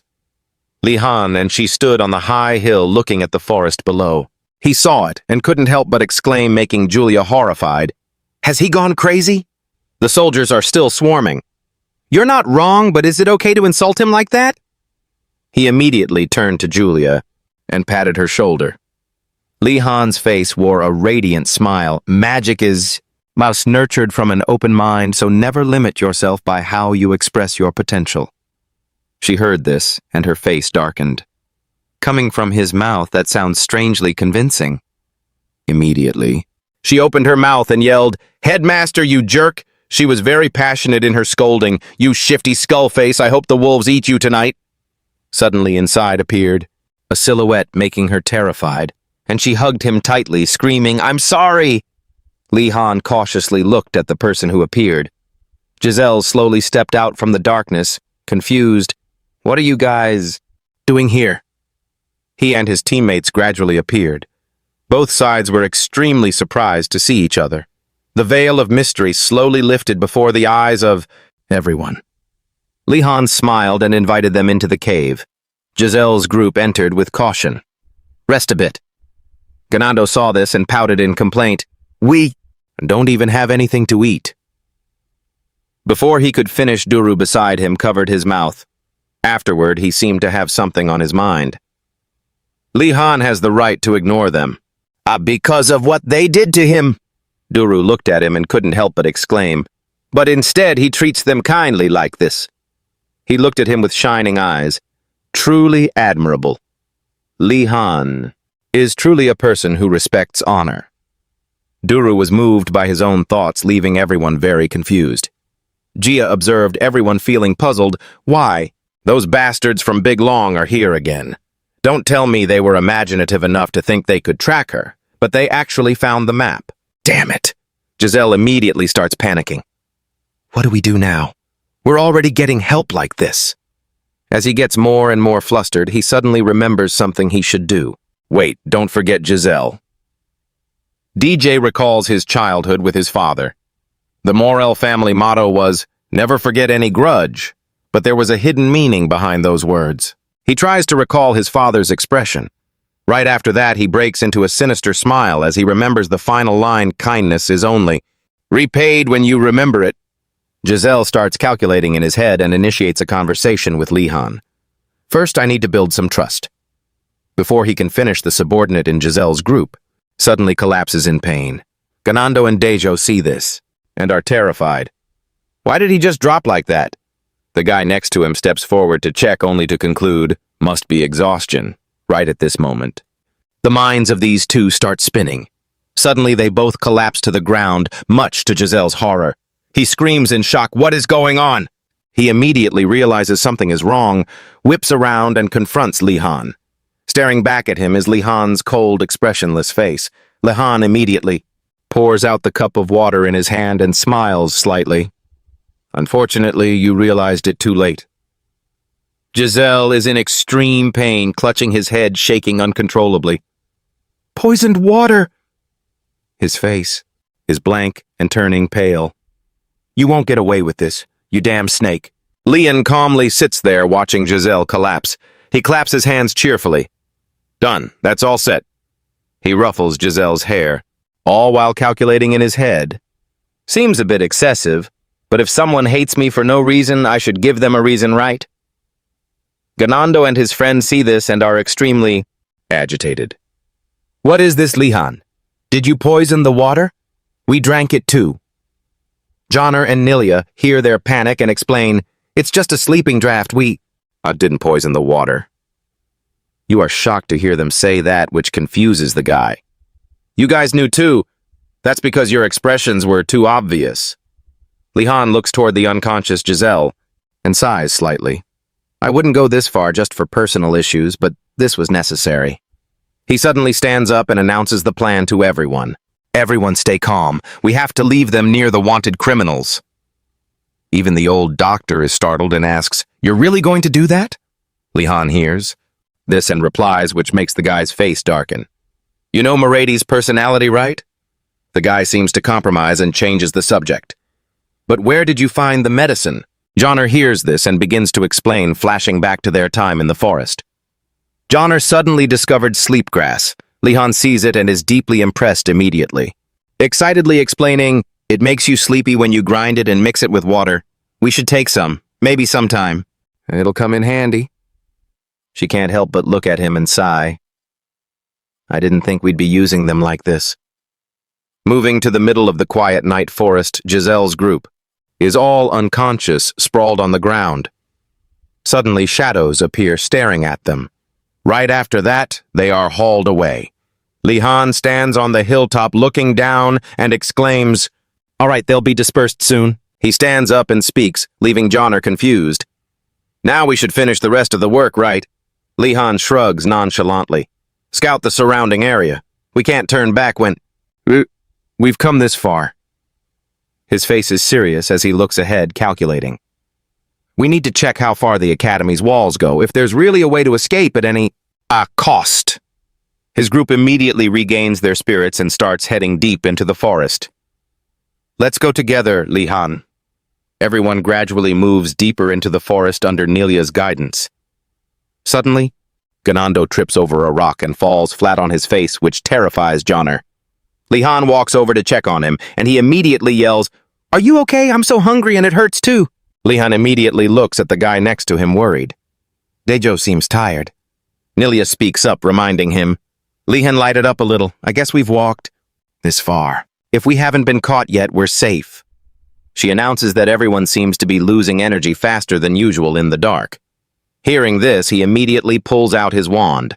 Li-Han casts a spell, making the wand glow, lighting up the whole area. Everyone feels more at ease.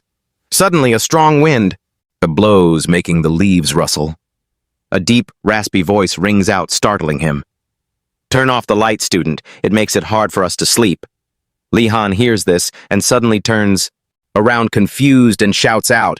Everyone is terrified, looking around. The voice continues, demanding they be quiet. In front of him is a tall, ancient tree, and the sound comes from it. I'm the one asking the questions. The voice continues, surprising them. If you answer correctly, you'll be guests of mine. If you answer incorrectly, you are unwelcome intruders. Li-Han's face is slightly anxious as he listens to the old man. I'm reading it now. The question echoes, A dwarf lights 5 candles late at night, but 2 of them are blown out by a strong wind. Angrily, the dwarf gets up and closes all the windows in the room. Like that? How many candles are still burning? He hears this and can't help but chuckle. This is a riddle. Immediately, Li-Han analyzes it. The listener would think there are 3 candles still burning. However, the flames will gradually die out as time passes. He smiles slightly, calculating the result in his head. So at dawn, the number of candles still burning will be... Suddenly, Ganando blurts out an answer. It's 3. Li-Han turns around in horror, but before he could do anything, he hears the mysterious person confirm the correct answer. He is extremely surprised and confused. Li-Han looks at the smug guy, puzzled. Wait a minute. Wouldn't the flames be extinguished when the candles burn out? Right after that, he hears an explanation that makes him even more annoyed. Isn't it common sense when using enchanted candles so they don't burn out in riddles like this? The voice speaks up again. From now on, you will be guests of mine, however, ending it like this is a shame. It offers a request along with a reward, making him very excited. How about another riddle? The one who answers correctly gets my reward. A reward? We're ready. Everyone is very eager for this second riddle. The riddle begins, there is a giant man. In the morning he is tall, by afternoon he shrinks. What grows big again and then disappears completely at night? Who is that man? Everyone was deeply confused after hearing the riddle, but Li Han seemed to have an answer. He spoke up, pointing to himself, and gave the answer, a shadow right. His answer was immediately confirmed by the being leaving everyone behind. Completely bewildered. Li Han instantly remembered hearing this riddle many times in his previous life, recalling the history behind it. It was the exact answer that Oedipus, king of Thebes, had given. Even stranger, every time this story was retold, some details would change, but the answer that humans give to the Sphinx always remains the same. While Li Han was lost in thought, the voice spoke again. A bright student indeed. Suddenly, he noticed something had changed. The surroundings shuddered and slowly vanished along with the voice. Welcome all of you. Everyone was then transported to an incredibly fresh and beautiful space. They looked around in amazement, exclaiming, "Are these spirits?" A tree branch reached out, holding a cup of water toward him.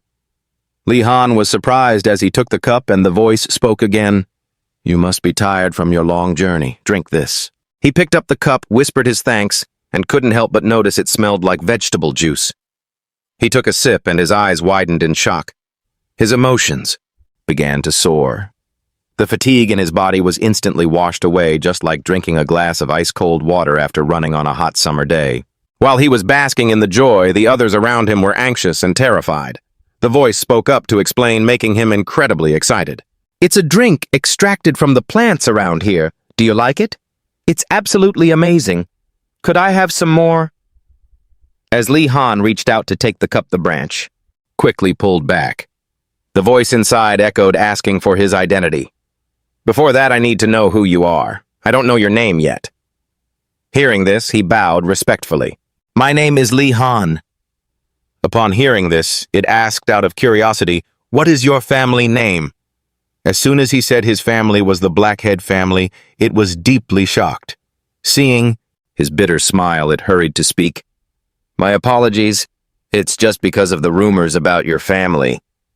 A tree canopy fell onto his head, leaving him very surprised. Li Han smiled slightly, looked up, and heard it continue. But based on the way you said your own name before your family's, you will become a great mage. The next question, Beshevet asked, threw him and the others into a panic. But what on earth are you all doing here so late at night? Li Han quickly thought, placed his hand on his chest, and lied with a radiant smile. We're just taking a night stroll. It immediately exposed his lie. You're trying to sneak out of the academy, aren't you? It's only been 1 week since you joined, and you're already planning to run away. Li Han cleared his throat. We have some personal reasons. He looked up and asked cautiously, Dear Spirit, could you give us some advice? Its answer left him contemplative. There was indeed a way out, but new students couldn't use it. Li Han heard this, and immediately proposed an idea only to be rejected. In that case, could you tell us where the academy's outer walls end? It kept explaining to everyone that those walls were all enchanted, so if they weren't careful and touched them, they would suffer greatly. Li Han clenched his fist, realizing the conclusion, following the academy walls to find the end point, and escaping was not feasible. The tree branch kept patting him. At least for now, don't try to escape. Everything seems quiet currently, but in just a few weeks, the monsters will start to wake up. Li Han bowed his head to thank it for the information. Seeing this, it sighed, Look at this kid. It looked at him and couldn't help but evaluate him. His gaze showed no sign of discouragement. If anything, he was sharper than before because he was thinking deeply. It thought to itself, observing him will be interesting. Right, the voice continued. I said I might give you a reward, didn't I? He was very surprised. The branches quickly moved toward him, making him startled. His eyes were wide with amazement as a large, glowing wooden magic staff emerged from the tree. Li Han immediately remembered Garcia's words. For a mage, an artifact is like a part of their own body, and among those, a magic staff is indispensable. The new students were very dissatisfied with what the academy had provided. Li Han stood stunned, holding the staff. He was one of the very few who had received a staff of his own. Everyone was shocked to see him receive the scepter. Is it all right, young one? Li Han held it, feeling the comfort and freshness it provided. The ancient tree was slightly startled. It couldn't help but look at him and evaluate. He's not an ordinary boy as expected.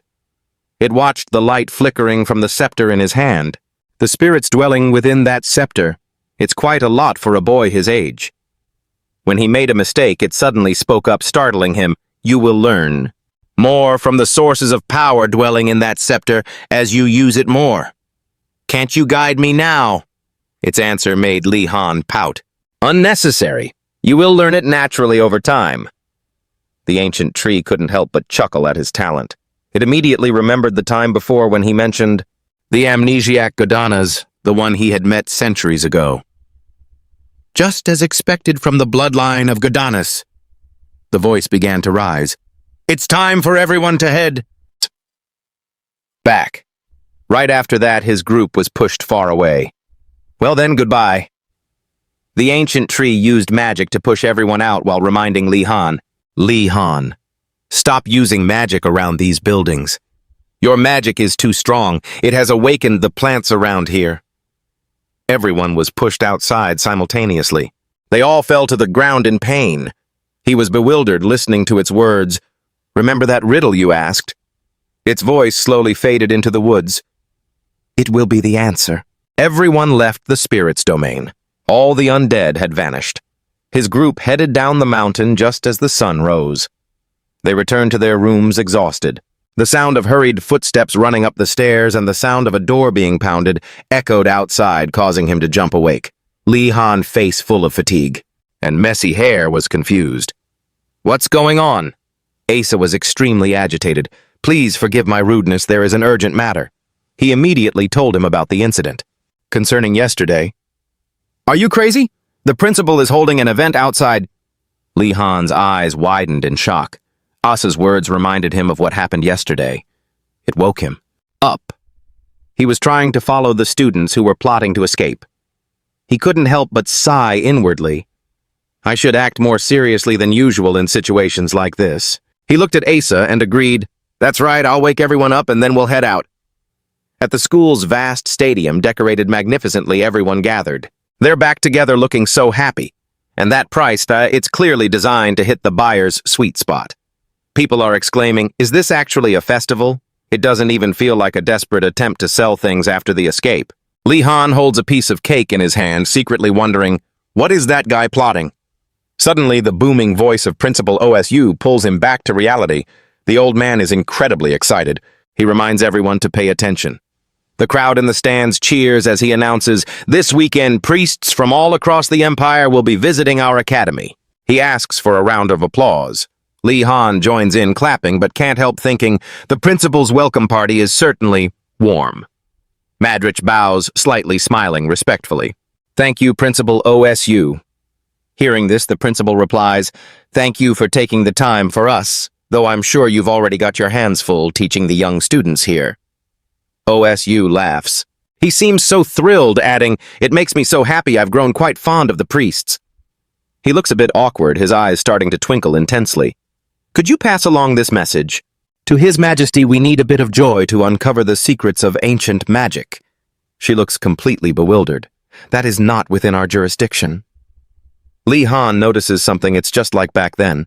No matter what happens, people always act like this when they're trying to secure a budget. Madrich turns away with an awkward smile. Regardless, it is truly an honor to meet all the students. She immediately introduces them. We are but humble servants representing various churches. We are delighted to have this opportunity to share our faith. Li Han is baffled. These aren't normal priests. All of them possess massive amounts of mana. While he's lost in thought, OSU approaches him. It's very different from the mana of other priests, isn't it? Startled, Li Han turns to look at him. Immediately, the old man continues in a low voice. I see.